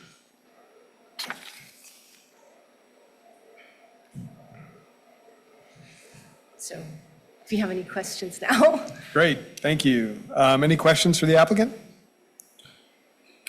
Could we just get some clarity, so because of the microphone going in and out? Yeah. So am I to understand, are we to understand that the applicant for 37K is also the owner of 37J? Yes. Did I hear you say that? Yes, that's Okay. correct. So that's titled under the same individual? It's titled under his business name, but it's the same person, yes. Okay, fine. And so if I look at the existing conditions on context map that was given to us in our report, so there are 3 structures on the 37J. 37J? There You mean are 3 that- structures there. 3 structures, there's a house, a garage, and I believe it has a cottage. I just see 3, I see 3 Yeah, structures. So, yes, Okay, there's 2 driveways. One driveway goes all the way back to something that's called 37J1, but Yes. on 37J, looks like a major house, a smaller structure, and then another house perhaps coming off of the lower. so there's one section, if you look in that map, there's. Yeah, that's what I'm looking I at. think the 7137J1 is a 2-acre parcel that does not belong to the applicant, and it's I completely. understand that, but if we could contain ourselves to 37J, Okay. there are 3 structures on 37J. And they're all existing structures, so what's your question? I don't get the question, I'm You sorry. mentioned that if somebody had to go to the bathroom, Oh, yeah, so which they one all are they have- going to? Are they going to the one that's all the way at the bottom, or are they going to the one that's No, they would closest go to to? the closest, obviously. Well, no, that's not obvious. That's You not just said it was on obvious? 37J, and then I look at 37J, and there are 3 Three buildings. structures, well, they would go to the closest structure. Okay, and so, and that's also where you said that you're hoping not to have to put anything on that property line because the resident of 37J has asked for there not to be any trees. Correct, although now, currently, the resident is no longer living there because she's 85. She decided to move into a retirement center. Okay, so now. So now it's unoccupied. We can go back to putting trees on that, insisting that there are trees on that property line, right? Yeah. I don't know that, is it required? That would be the question. That will be future. Right, that'll be in the future, but right now I'm just trying to figure out, if I have to go to the bathroom and I come there, where do I go? Okay, Because you're asking the commission to look at some bathroom options, correct. one of which is just to go a little bit down to the next piece of property and go. Or go in the woods, I guess, I could go in the woods. over there. No, I'm asking you to use a facility that actually has a restroom in the house next door.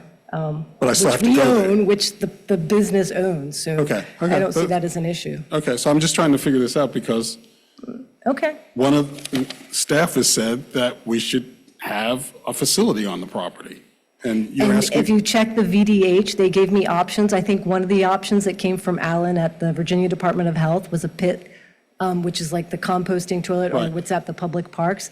That was an option, because if you look at the context of what the site was previously, it was a dump and fill site before the current occupant bought it. right, So it has some questionable areas of what would be best in creating a septic system. okay, I'm not suggesting a septic system, I'm just Okay. I'm trying to sort of bring together what staff is recommending, what we had from our zoning administrator, Mm-hmm. director, saying that you could have a compostable toilet there. Yes. And also then trying to say, do we need to have a compostable toilet there if everyone's allowed to go to the house next door, which might fulfill that function? I also might add, and I don't know I don't honestly know if it's our position to determine whether or not a toilet is necessary. I think that's something that would be determined, I would think, by code, in terms of the requirements for the guessing. You mentioned OSHA requirements. Yes, so but, I did look it up with them, because when they're mobile workers, it's been very questionable. So they said that when they have the option, they can drive, or transportation is readily available, and long as it's within less than 10 minutes, then it is not required for a mobile crew. And because in arboriculture, they're not doing anything on site except picking up the equipment, they're a mobile crew. And so there will be no one in the offices. There is no office. It is merely a barn. There'll be no office at that site for the Let foreseeable me push future. on another question. If there's not going to be offices, why do we care about what the parking situation looks? Why do we have to have formal parking? No, that's just. Well, they have to go and leave their car and pick up the equipment. So that's what I understood. I guess my point is, I'm just not sure. Maybe it is, and maybe I'm misunderstanding this, but I'm not sure it's our responsibility to determine the need for a restroom or not. What we're saying here is that one of the conditions would be to review and approve a permanent on-site sewage disposal system. I think, is it possible to say as determined or if as required? I linked both comments from building inspections and Department of Health in the staff report. Basically, building inspection comments were, this is going from a farm building use to a commercial use. A bathroom's required. They're open to whatever VDH can approve. Got it. VDH, I think, has sent some options that staff's considered, but I think staff is going one step further to say, we think a permanent on-site well and septic system is appropriate in our eyes. Got it. In my opinion, relying on off-site bathroom, when you don't know, if that property were to be sold, you would no longer have an available bathroom. So I think having a bathroom on this property would be appropriate. Thank you. That's helpful. Is that helpful for? Great. So I wonder, obviously. You can go and then I'll go. Okay, so obviously we can't change the scope of this application, but I am kind of curious as to if this permit was to encompass J, then don't all these problems go away? I mean, the buffer goes away, the bathroom situation goes away. Have you considered just expanding the application to the other property? We did consider it after acquisition. So, but I would leave that up to the owner to discuss. He hasn't decided, but it's been considered to merge the two properties because it would. You're on something really important. I really need you to come as close to the mic as you feel comfortable, because. Mike's not working very well, so we're just sit your mouth really right not, on it. because I think you're on something important, I think, right now. So yes, we did consider joining 7137J with 7137K. And that would solve a lot of issues, but that would be for the owner of Arbor Life to make that decision. And then I'm not sure if joining those are going to make me have to do another special use permit. You're not sure if what I'm saying? If I would have to then resubmit for a special use, another because special now I've added on more space. Does that, Yes, you probably would. so that would be an issue as well. Because there'd be a change to the special use permit. Yes. It's a reapplication, yeah. Commissioner Murray, you good? Yeah. Mr. Firehawk, any questions for the applicant? It wasn't really a question, it's just a comment. I just, where I'm sitting, I understand that, okay, I'll just make one quick comment. We can't really consider the use of the bathroom on the adjacent property because we can't condition an approval of one site on a separate site. It doesn't matter if they're different owners, because the owner could sell one of them and then they would not be, necessarily favorable to running back and forth. So I'm not even considering that.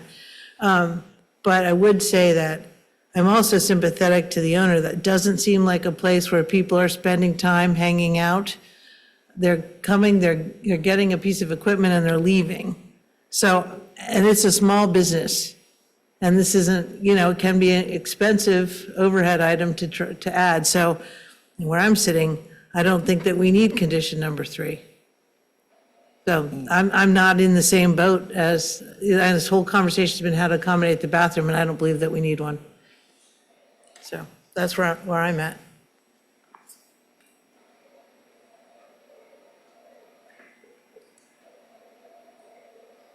So, did you have a question for the applicant? I do. Yeah. Great. Can you talk a little bit about what's being stored? Is it chemicals or just inert materials? No, so the only storage is the actual equipment and then the mulch. And then occasionally logs would be brought in. And so he's a zero waste facility, so nothing ends up in the landfill. Everything gets reused. So we don't have any waste. Okay, and then on the concept plan, it shows the ADA parking, but it's like, is that gravel? It's like I saw something that said existing gravel, or is that paved? It's gravel. So I don't think you can have a ADA parking space in gravel. Okay. Okay, so make just note of that. flagging that. Okay, So, all that's right. fine, thank you. And then lastly, just confirming, you're not washing equipment or cars? No, so there's no maintenance, no washing. It's merely, it gets parked in to protect it from the weather. You have the mulch, and that's it. Okay, thank you. Chair?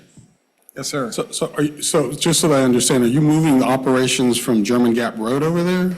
So the office sits on 1146, their office, but they're currently located on 250, and they've been there for over 27 years. But with the influx of growth, et cetera, it's now become slightly hazardous for him to exit onto 250 during that rush hour So commute. it's not the German Gap, it's the 250 lot, it's the 250. It's off of 250. Yeah, okay, fine, thank you. Great. Any other questions for the applicant before we go to public comment? All right, seeing none, thank you. Okay. Appreciate it. We will now go to public comment, and I have a sign-up sheet that has 3 names on it. Forgive me if I mispronounce your name. We will start with Roger Willits. And the next person will be, so you can be ready, I believe it's Miles Burnson.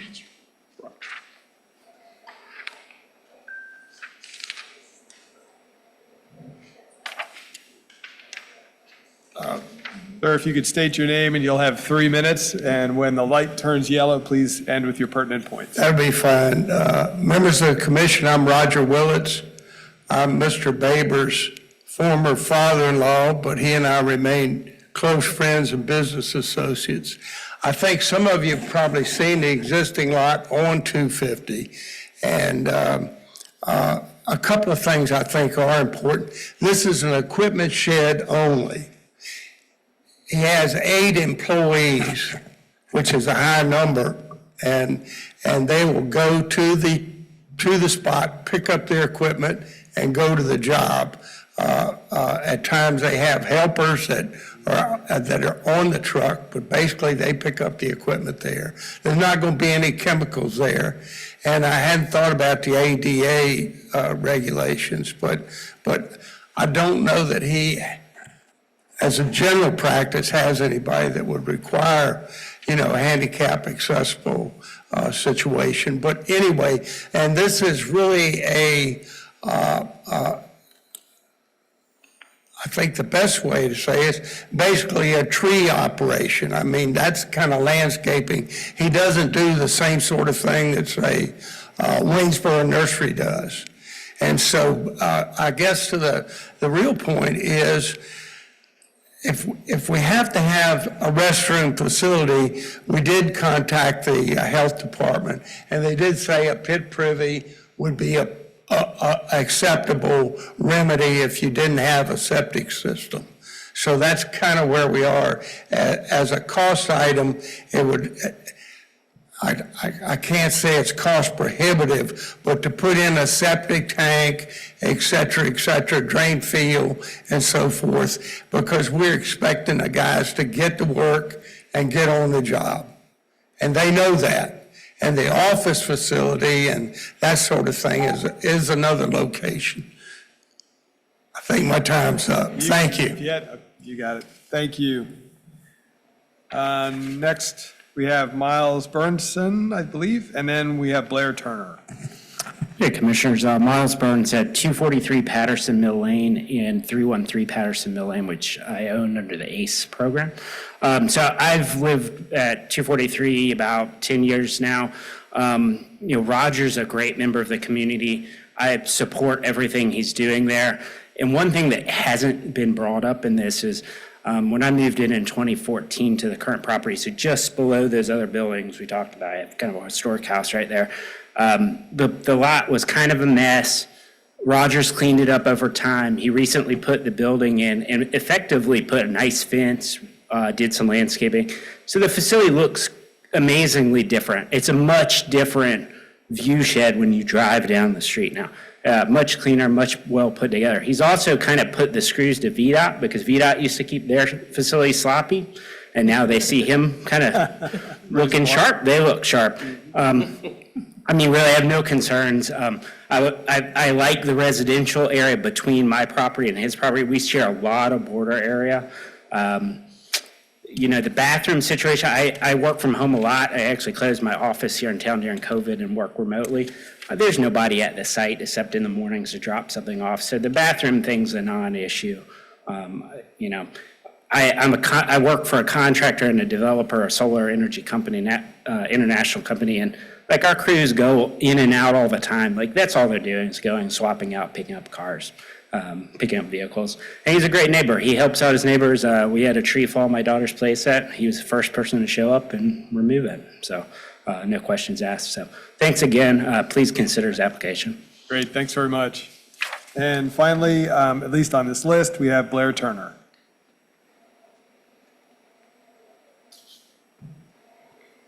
Okay, it's late. I get 15 minutes, right? All right, my name's Blair Turner. I own the property that's directly across the street from Roger, VDOT's directly across the street, but I'm sort of encapsulated around them and touch Patterson Mill Road on the left and the right. And my property goes to Birches Creek Road on the west side of the property. And yes, as the previous speaker just said, the property looks the best now that it's ever looked in my memory anyway. We're very happy about that.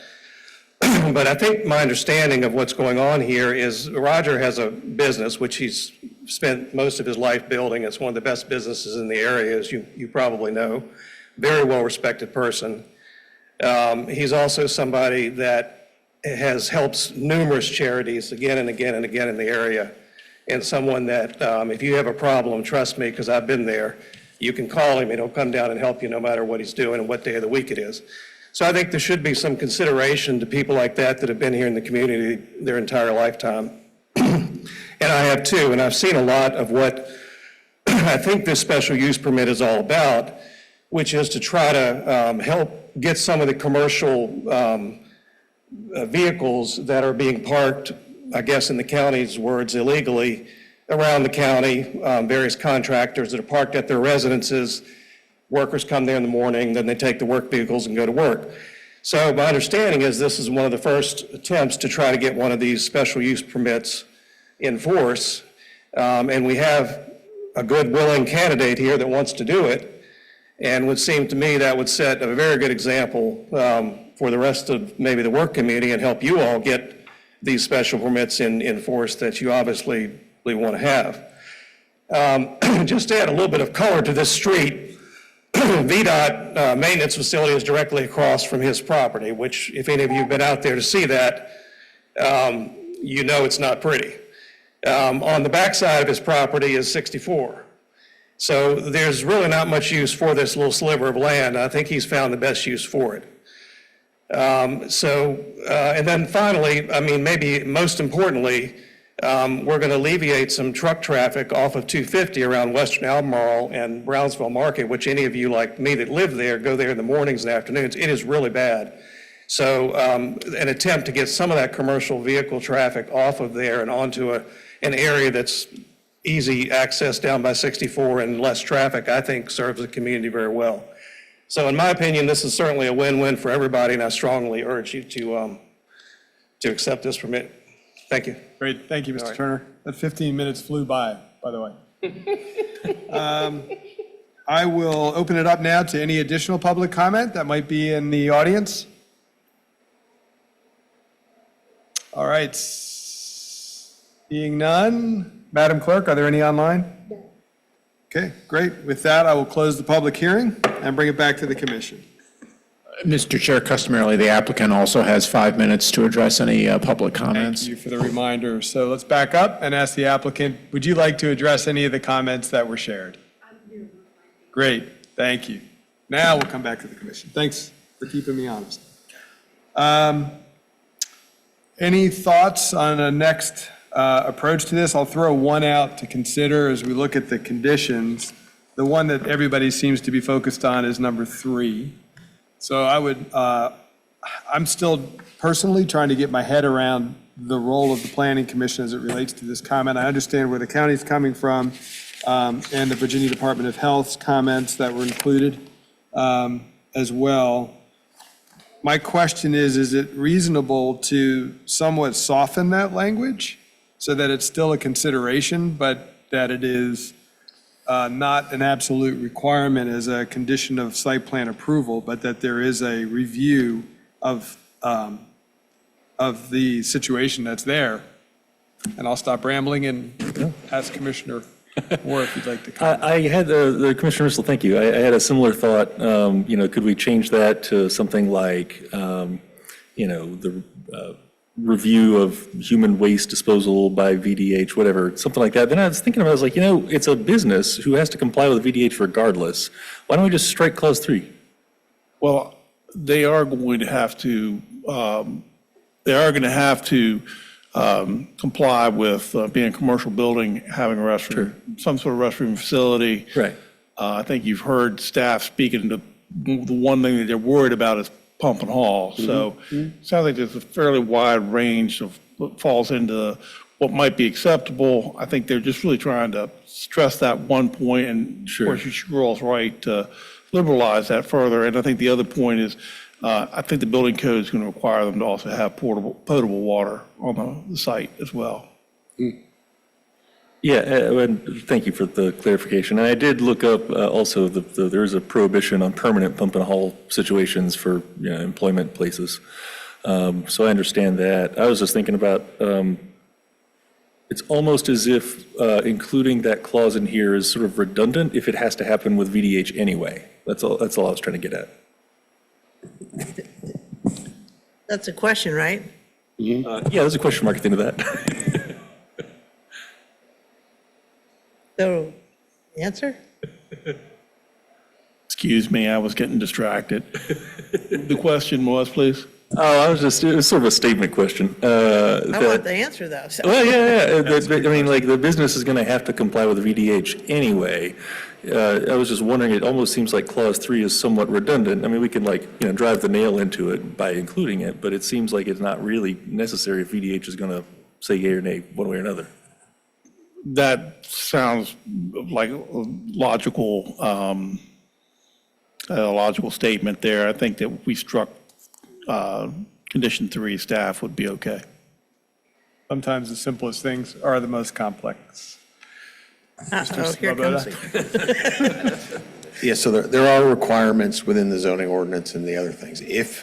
Please state who you are again, I'm sorry. All right, sorry. Sir. Bart Swoboda, zoning administrator.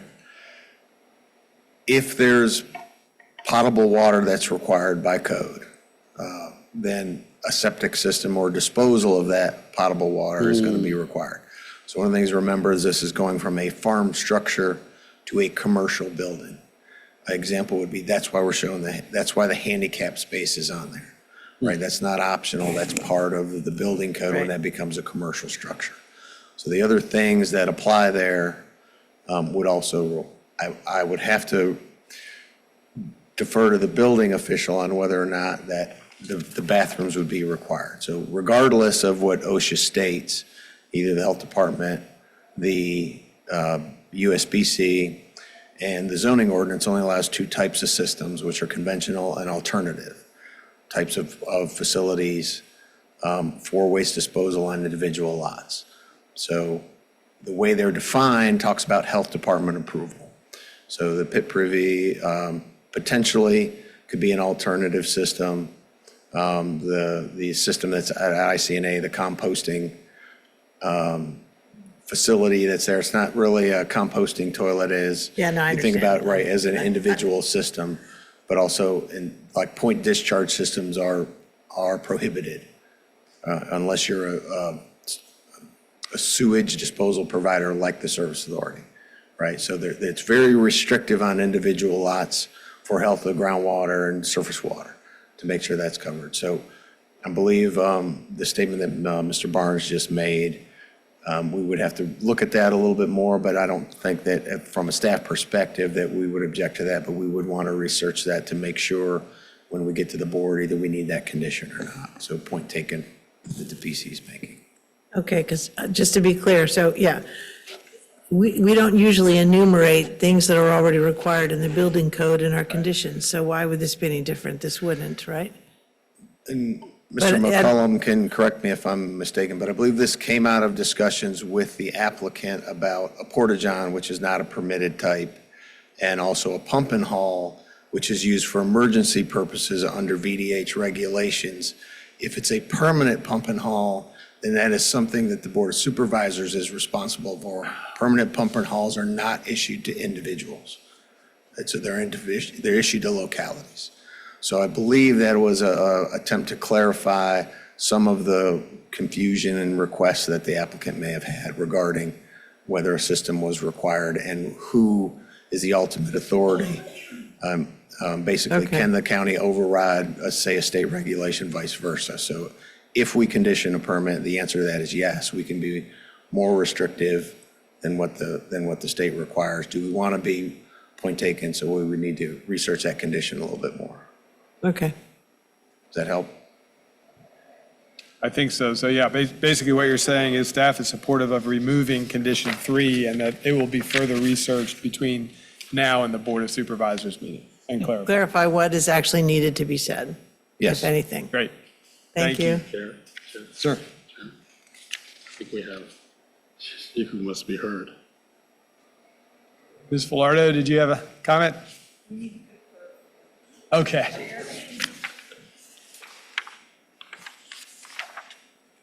While they're conferring, let's look at the other conditions. Any concerns or comments on the other conditions? Well, so I just wanted to comment a little bit about this issue a little bit too. I mean, you have a park and ride, this can be nearby, right? Is the park and ride going to have a bathroom?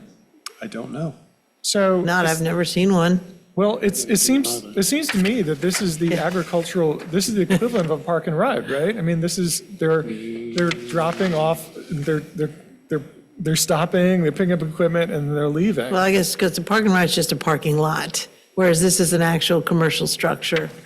So it's the change from an agricultural building to a commercial building. So it's interesting when you look at the land use value, not that we can determine what's agricultural or not, obviously someone's already done that, but in the land use valuation regulations, it includes horticulture under agriculture.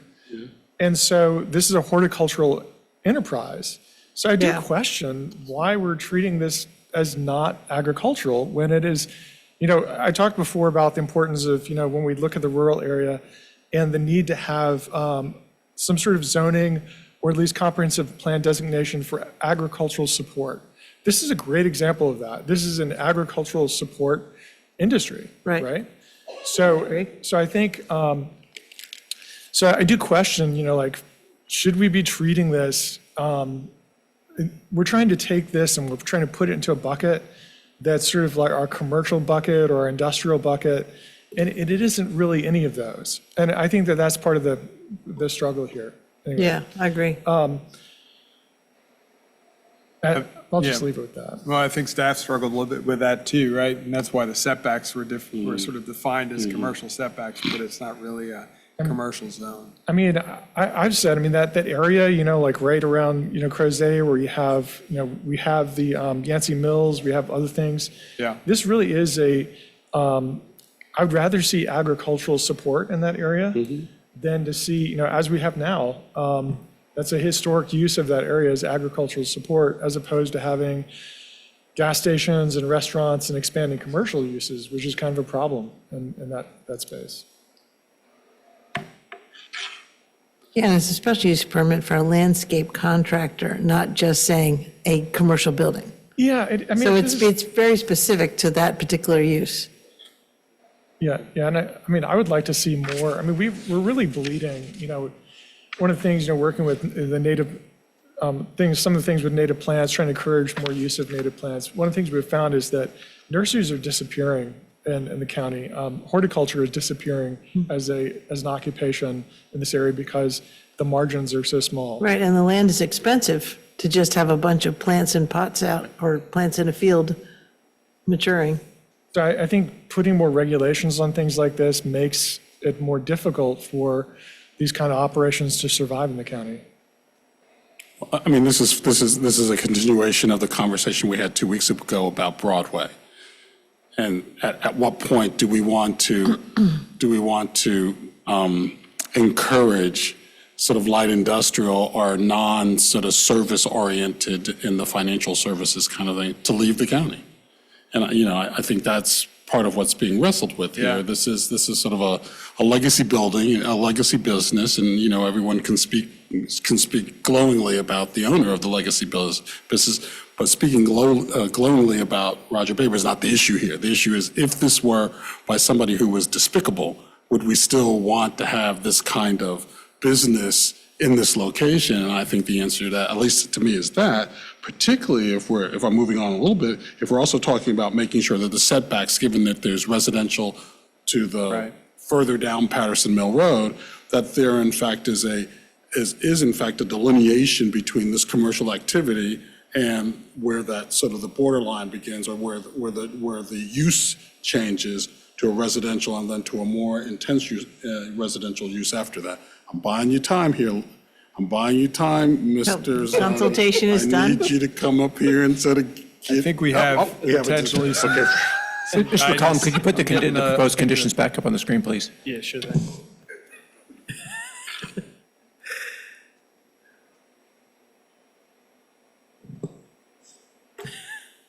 Oh, okay. I like that. Oh, We'll yes, take that's a what we little wanted to mental look like. There's the vacation. western look. That's your western view. That's the view shed from Far west. Oh, far Dickerson west, Road.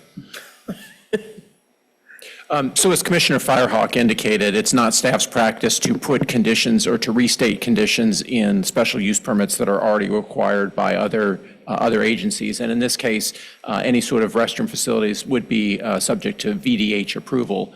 Staff does continue to recommend that portable toilets and pump and haul not be on the property. So that is, so prohibition on portable toilets and pump and haul would be above and beyond what VDH was required. So it's staff's continuing recommendation that at least the second sentence of condition 3 remain. Of course, the final recommendation will be up to the commission. Okay, I guess my only comment on that third one is just to make that a complete sentence. Do we have to add, after Department of Health is completed? Well, I think we're saying we're going to I think we strike just that. strike the whole first sentence. Strike it? Correct. Staff would have no objection if the entire first sentence was just stricken, and the second sentence that, I see, I'm sorry, I'm very tired, just ignore me. And so counsel, if I'm hearing you correctly, so number 3 would be the use of portable toilets and pump and haul would be prohibited on this site or something like that. I think that the language that's there is sufficient, but of course, if the commission wants to suggest. Okay, that's fine. All right, great. We have a consensus, and if so, does it? You're Yes, sir. striking the Oh, I first just part of also had- 3? Is that I what we're was just saying? wondering about condition number 2, about the 50-foot setback. So why don't we fix it then? What's your Oh, question? just, I mean, I think requiring, having a landscape buffer of some kind, that's fine, but maybe, typically what we're requiring is large trees that block, that could potentially block the view of other things, that's sort of screening. I would just leave out there as a recommendation that landscaping, yes, screening, maybe not. Just, That, maybe, some kind of buffer there, but it may not necessarily, flexibility that it may not have to be, a big row of Leyland cypress or something horrible No. like that. I don't know. I mean, the thing is that this use does have theoretically bucket trucks and other large equipment, so that, I don't feel like monkeying with the language of the screening at this time. And we're not being prescriptive there, we're just saying it has to No. have some buffer. Right. They can work it out with the applicant.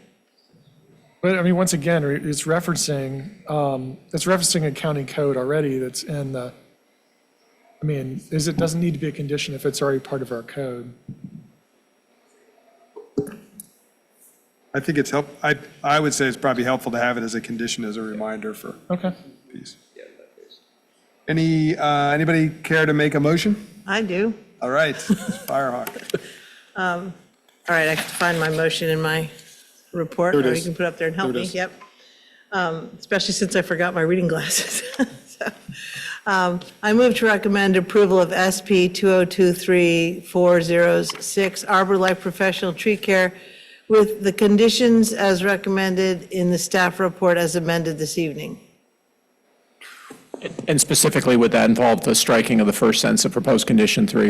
Yes, Counselor, exactly. Great.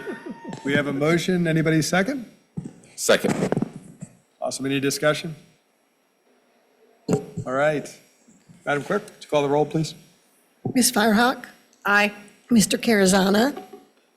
Aye. Mr. Missile? Aye. Mr. Murray? Aye. Mr. Bivens? Aye. Mr. Moore? Aye. Thank you. Great. All right. Can I cast my vote before the roll is You closed? missed,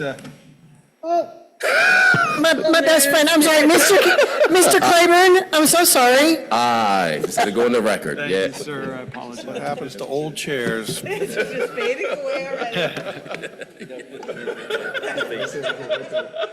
All right, everybody, stay focused. All right, we are finished with, Keep going.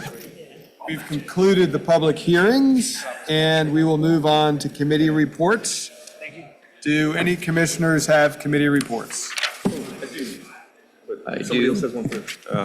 The MPO Tech met today. We actually had a snow day last week, so they changed it. So a couple of, I thought, interesting conversations. One is they presented their needs assessment tool, which evaluates proposed projects that then go into the CAP plan. They also had this they called a heat map, which was about comments, community comments. The interesting thing is that the heat map didn't necessarily connect with the projects that were being proposed. So for instance, Crozet had a strong heat map, but no projects. Like a lot of desire, but no. A lot of interest in desire, but nothing but they there. didn't, with other measures, they didn't rank high. Interesting. So there was a lot of conversations about that, and particularly about how do we assess future development. You know, we have development zones, we have projects that we're approving in certain areas, so it's not just looking at the needs today, but what we're forecasting. And so the comment that was made was that forecasting tool is part of what's being implemented. This is a work in progress, what we saw today. I thought it was promising. I thought it could be something that we could certainly use to further develop projects, high priority projects for the county. So that was interesting. Then we looked at some of the VDOT smart scale projects. Two of note were, which garnered a lot of conversation, were the Fontaine Avenue 250 or Fontaine Avenue 29 interchange, which has gone through a lot of iterations. There's a couple of options now being presented, but in all cases, it eliminates the left turn from 29, the one that goes onto 64. 64 westbound? Heading west, Right. heading westbound. Here on 64 West, and then you can't. So you're take heading, left. so you're heading north on the bypass on 29, 250 bypass. Okay. And there is that left turn, which is very problematic, that goes to 64.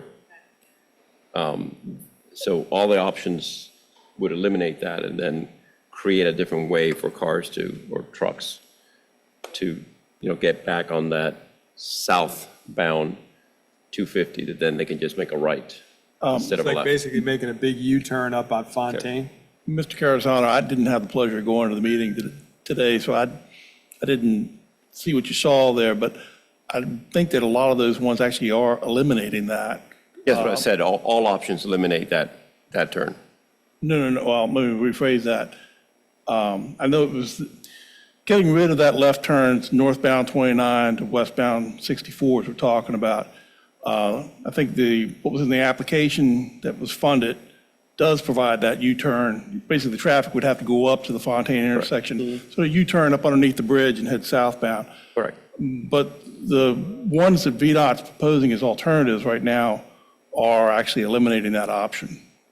And would continue to keep that northbound. That's not what was presented today by VDOT.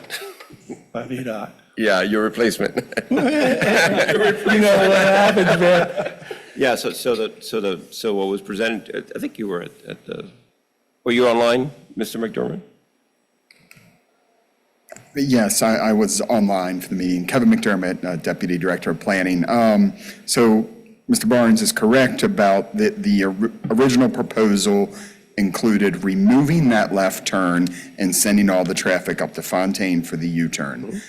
In most of the items that were presented today, they are no longer addressing that left-hand turn from northbound 29. They did say they proposed one new alternative that said that they could send those vehicles up to Fontaine, but in all the options that were presented in the initial or in the VDOT study that was presented by Sandy at the beginning, those no longer addressed the left turn from northbound 29 to westbound 64. I will send you some materials, but the follow-up to the going to Fontaine, which was problematic for many reasons, and doing that U-turn on Fontaine versus doing the U-turn under the bypass, if you will. So there were several options that presented left turns. One was a dedicated lane under the bypass. Another one was a signalized left turn. And so those were clearly presented as an A, a B, and a C option as alternatives to the Fontaine. So it's in the document. I'll forward it to everyone so you can see that. it. We can have some clarification afterwards. Just want to make sure everybody's on the same page. Sure.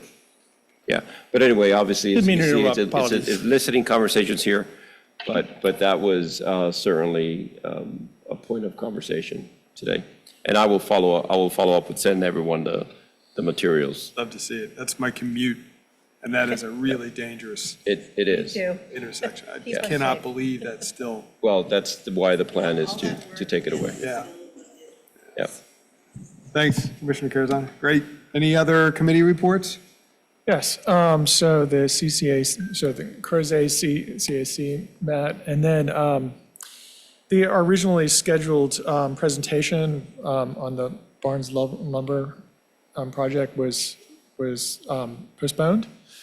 So instead, what we did was there was a discussion about ideas of future topics that occurred. And then also a discussion about, how we could get more people engaged in both the budget discussions and also the comprehensive plan discussions that are going on, so. Great. Thank you. I saw another hand. Yes, sir. So it's going to be similar to Commissioner Carazana's report because I went to the first Citizens Transportation Advisory Committee meeting of the year. There were two main items. They somewhat reflect what the other commissioner already talked about. I think similar topics from the night before.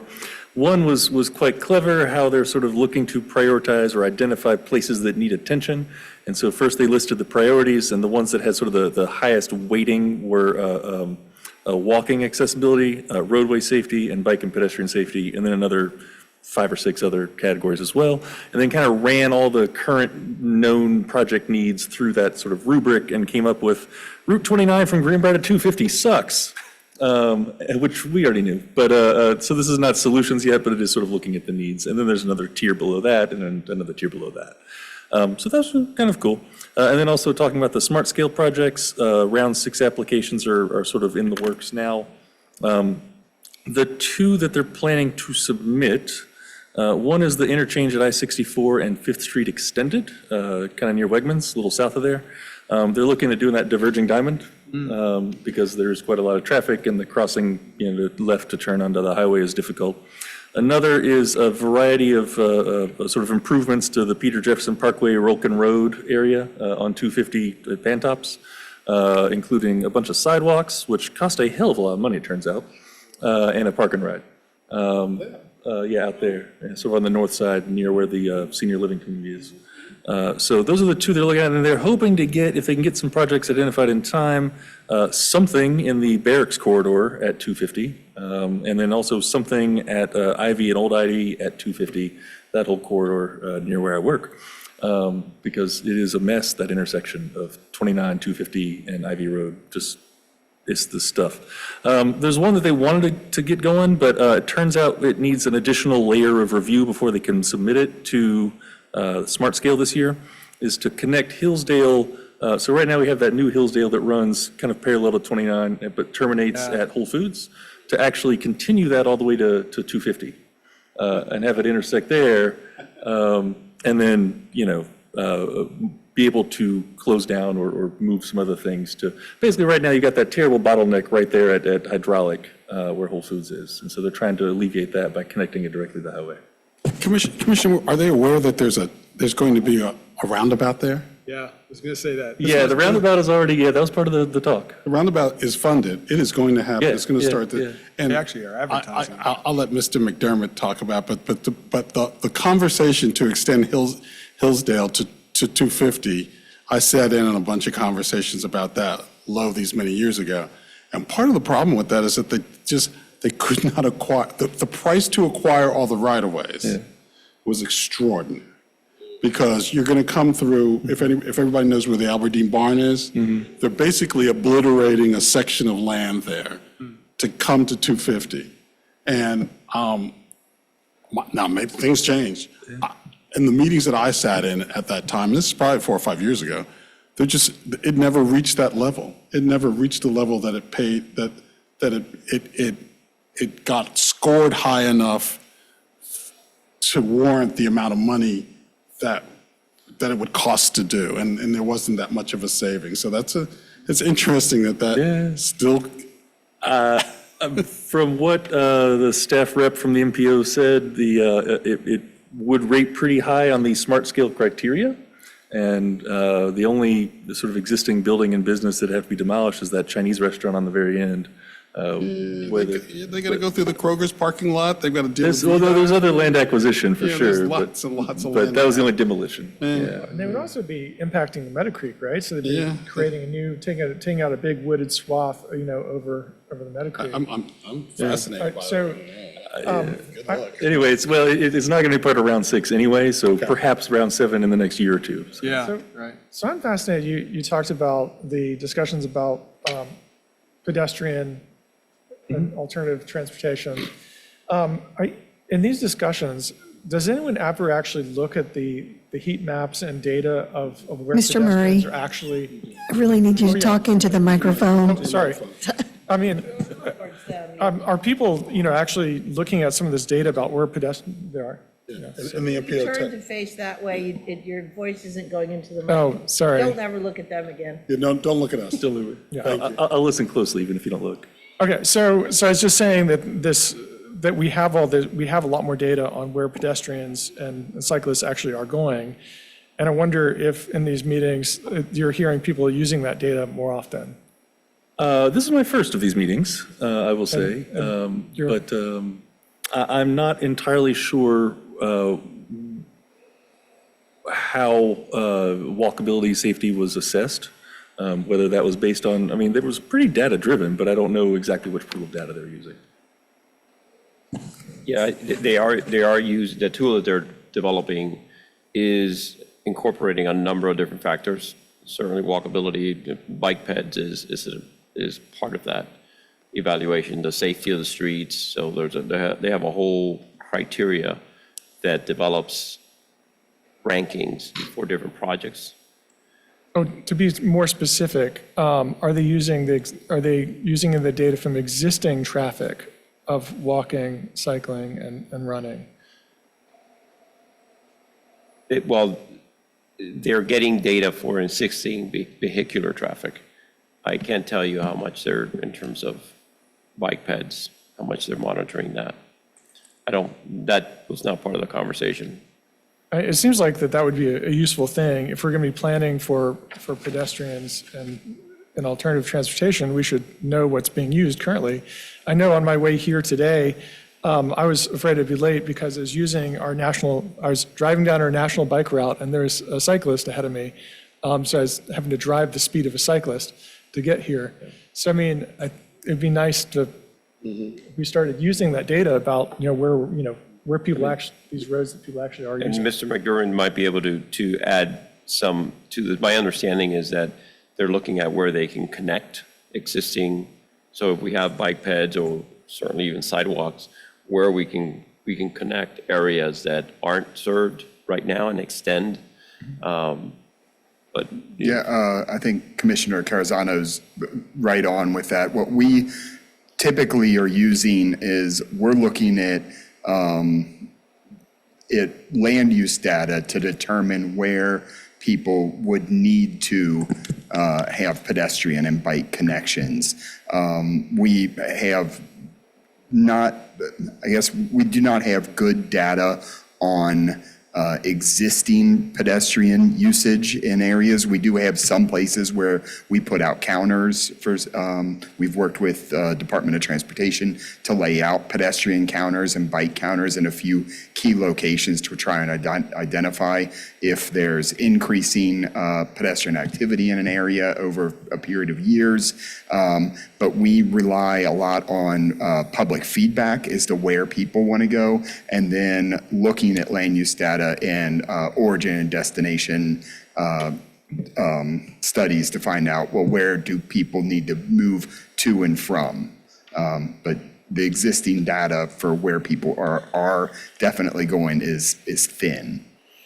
Mr. McDermott, I know that we use accident data for certain intersections. Do you have a sense of whether or not pedestrian accident or bicycle accident data is also captured in any of that? Yes, it is, although, once again, that data is not always complete. A lot of pedestrian accidents, unless there's some injury, is not reported, and so that is often not collected. But where we do have that data, that's identified. Anywhere where we see a pedestrian accident, we assume that is a place that we need to address pedestrian accessibility. Great, thank you. Any other committee reports? I'll share one, the Fifth and Avon Street Community Advisory Committee, Fifth and Avon Community Advisory Committee met last Thursday, I think it was now, and among other things, two items of interest, two projects of interest. One was the expansion of the Kappa Sigma International Headquarters on Route 20. And it was interesting, there was a lot, that's a relative term, I'd say there are probably 10 neighbors that came to the meeting to express their concern about the view shed. They're relocating what was previously approved by a special use permit as a location for the expansion. They're relocating it basically about 90 degrees, and they're pushing it to the back property line that when it was originally zoned, did not have residential in it. Now it's dense residential townhouses on the backside. So those that have been looking out over the top of the existing Kappa Sig house will be looking at the back wall of an expansion of the Kappa Sig house. So that was the area of concern there. And I think we all provided some constructive feedback to the applicant. The second thing was 1928 Scottsville Road. It's a small lot, it's 1.33 acres, and the request was to expand it from an R1 residential zoning district to an R10 residential zoning district, and they were gonna,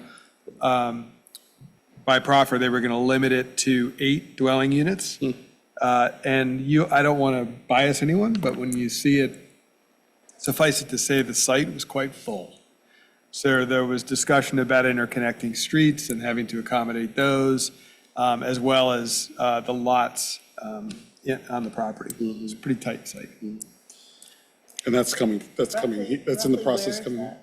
Yeah. I know where Scottsville Road is, but where? You think I would be able to do that? Let me get back to you on that. I could tell you, I mean, the address is 1928 Scottsville Road. I'd rather not guess. Okay, all right. Yeah, it's a good question. All right, I'll look it up. All right, and no other committee reports. We will move on to review of the Board of Supervisors meeting. Mr. Barnes, do you have updates for us? Yes, I do. The board met last week. They considered 2 rezonings and approved both of them that came for you all before. One was the Arbor Oaks townhouses that were on Hydraulic Road, and those passed. And the second one was for the High School Center 2 at Albemarle High School, and was a reduction of some setbacks. It's a problem. And that was approved as well. But during the day, they had a healthy discussion for several hours. Staff presented to them the AC 44 discussion of goals and objectives for the environmental, parks and rec, housing, historic resources, and economic development. Again, you, of course, had your own discussion. A lot of the way that the staff had sort of set that up was to start the slide. There were slides that sort of talked about the goals and objectives, but the way the staff set it up was like, this is what the Planning Commission sort of added to the debate, and, you know, your all's recommendations, and to allow them to reflect upon those and then add additional comments they might have had on that section. So your comments were carried forth there. I think it was a very good, healthy discussion. We can give you more details if need be, but that's pretty much happened at the last meeting. Great, thank you. And just one thing to add, at the Fifth and Avon Community Advisory Committee, Chair Andrews, of the Supervisor Andrews, mentioned exactly what you said and basically wanted to thank the Planning Commission for their thoughtful comments and that they actually did really focus on those and consider those in their deliberations. And I will then pass it on back to you for AC 44 update. That's right, thank you. So the Pantop CAC had a presentation on AC 44 last night, discussion. There are some rural meetings coming up. Esmont, there'll be one there February 12th. And I guess Batesville is tomorrow night. Oh, is that tomorrow night? And then obviously, I think we talked about this at our last meeting, we're working to bring you all some more information on the land use and transportation, the sort of the details. You know, we sort of talked about the higher kind of goals, and we're going to be coming back with some more information to you all. I believe that's at your next meeting. Help me out. Is that what that's coming back for? Or is it I'm sorry, it's the second meeting in February. Okay. Got it. And I think those are our big things we're working on since the last time we talked about AC 44. Great. Great update. If you don't mind, Mr. Chairman, for the transportation discussion that'll be upcoming, do you think before then it'd be possible to kind of get just an update on the micro transit, and how that's performing? Is it going well? Is it been worth the investment? That might be just an important tidbit as we're trying to plan for the comp plan piece, so. Thank you. We can get something for you. Sure. I mean, if we made that presentation at the same time, would that be suitable? I'm easy. Yeah, Okay. great. Fantastic.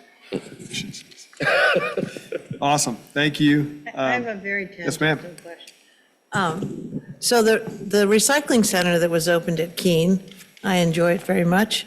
But I don't see any signs on the road saying recycling center this way. Or it's just like, you're just driving down Route 20 and you have to already know it's there. And I know it's supposed to also capture people going to the post office, but it's not really, you're not standing at the post office mailing a letter going, oh, look, there's a recycling center. So I just, and I've talked to a lot of people like, wait, what? There's a recycling center? So I know I went to the kickoff and the whole event and media, whatever, but I just don't feel like the word has gotten out enough. And at the very minimum, can we put signage up on the road saying recycling center? I can certainly pass on that suggestion to Fez. And, Yeah, you know, it was a big deal for the rural area to get recycling in the southern area. And so I'd really want us to use it. And the signage would help. It would a lot, because we still have the problems of rural dumping of things that actually are recyclable, so. You know, Chair, this goes to this comment that I've made a number of times, that I think that our local media is not doing a good job covering the things that happen in the city, and in the county. They do a really good job, stuff that happens in the city. And so however we can negotiate that, you know, the Daily Progress has at least 4 times a week it leads with a sports story.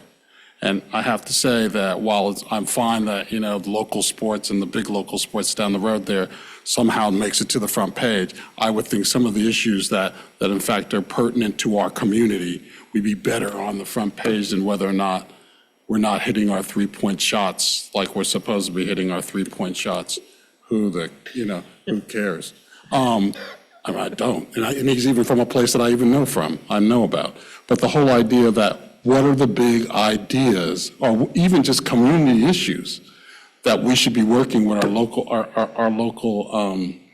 media outlets to make sure that people know the good news about Albemarle County and not the. Even these upcoming meetings tomorrow in Batesville and then in Esmont, I know about our AC 44 website and all that good stuff, but a lot of people don't go to that website, just 'cause regular citizens don't kind of hang out on the county's website. No, So they don't. They I'm just look at- saying, yeah, they look like, at 29 why isn't or that in the 16, front what is the page other of the one, Daily 29 or Progress is a whatever. good example of Yeah. what you're saying. Yeah, that's. I think how it's do- really interesting. How do we engage how do we engage with local media to tell our story, our part of this, the county's part of the story?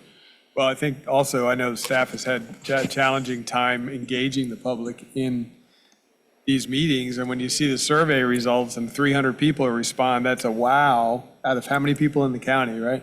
But that kind of press at the right time might really make a whole lot of sense and difference. Yeah. Great. Any new business or old business? I actually have one thing, if you don't mind. Yes, sir. So I've had a busy first couple of weeks here. You've got a decent-sized staff. I've made it a point to sit down, spend some time talking with them. It's been, just like to say, really a talented bunch of folks. I think you probably see them coming before you. I've been very impressed by the talent that we have and the enthusiasm we have of the staff.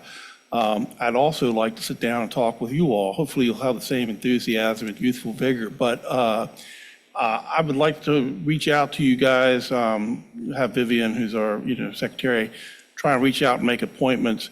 If maybe after this meeting, we could you're not going to be here for the next couple of weeks, let me know. Otherwise, we'd like to try and reach out and go have coffee, or you come by my office, or I come by your office, whatever works for you.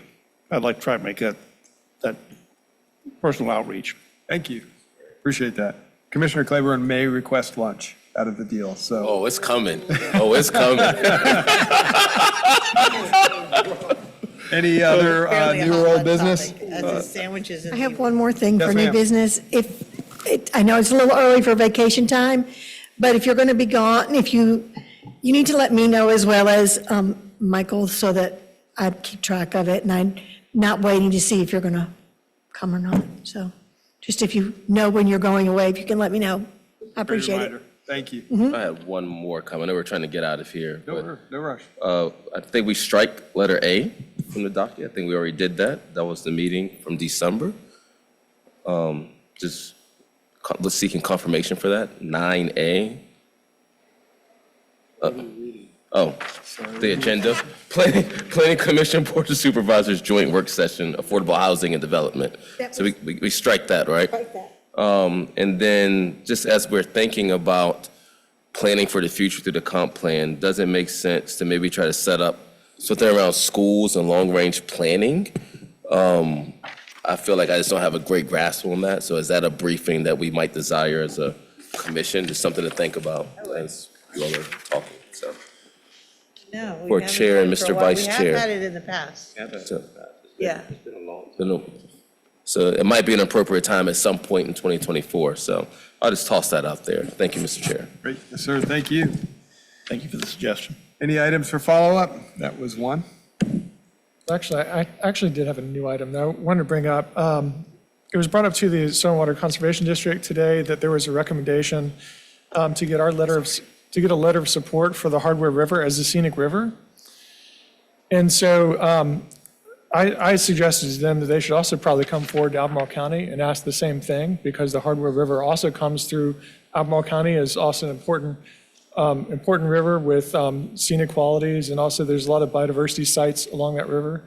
So just bring that up to you all and to, and see, I mean, at some point, it may be even appropriate for this commission to make a recommendation along those lines of a letter of support.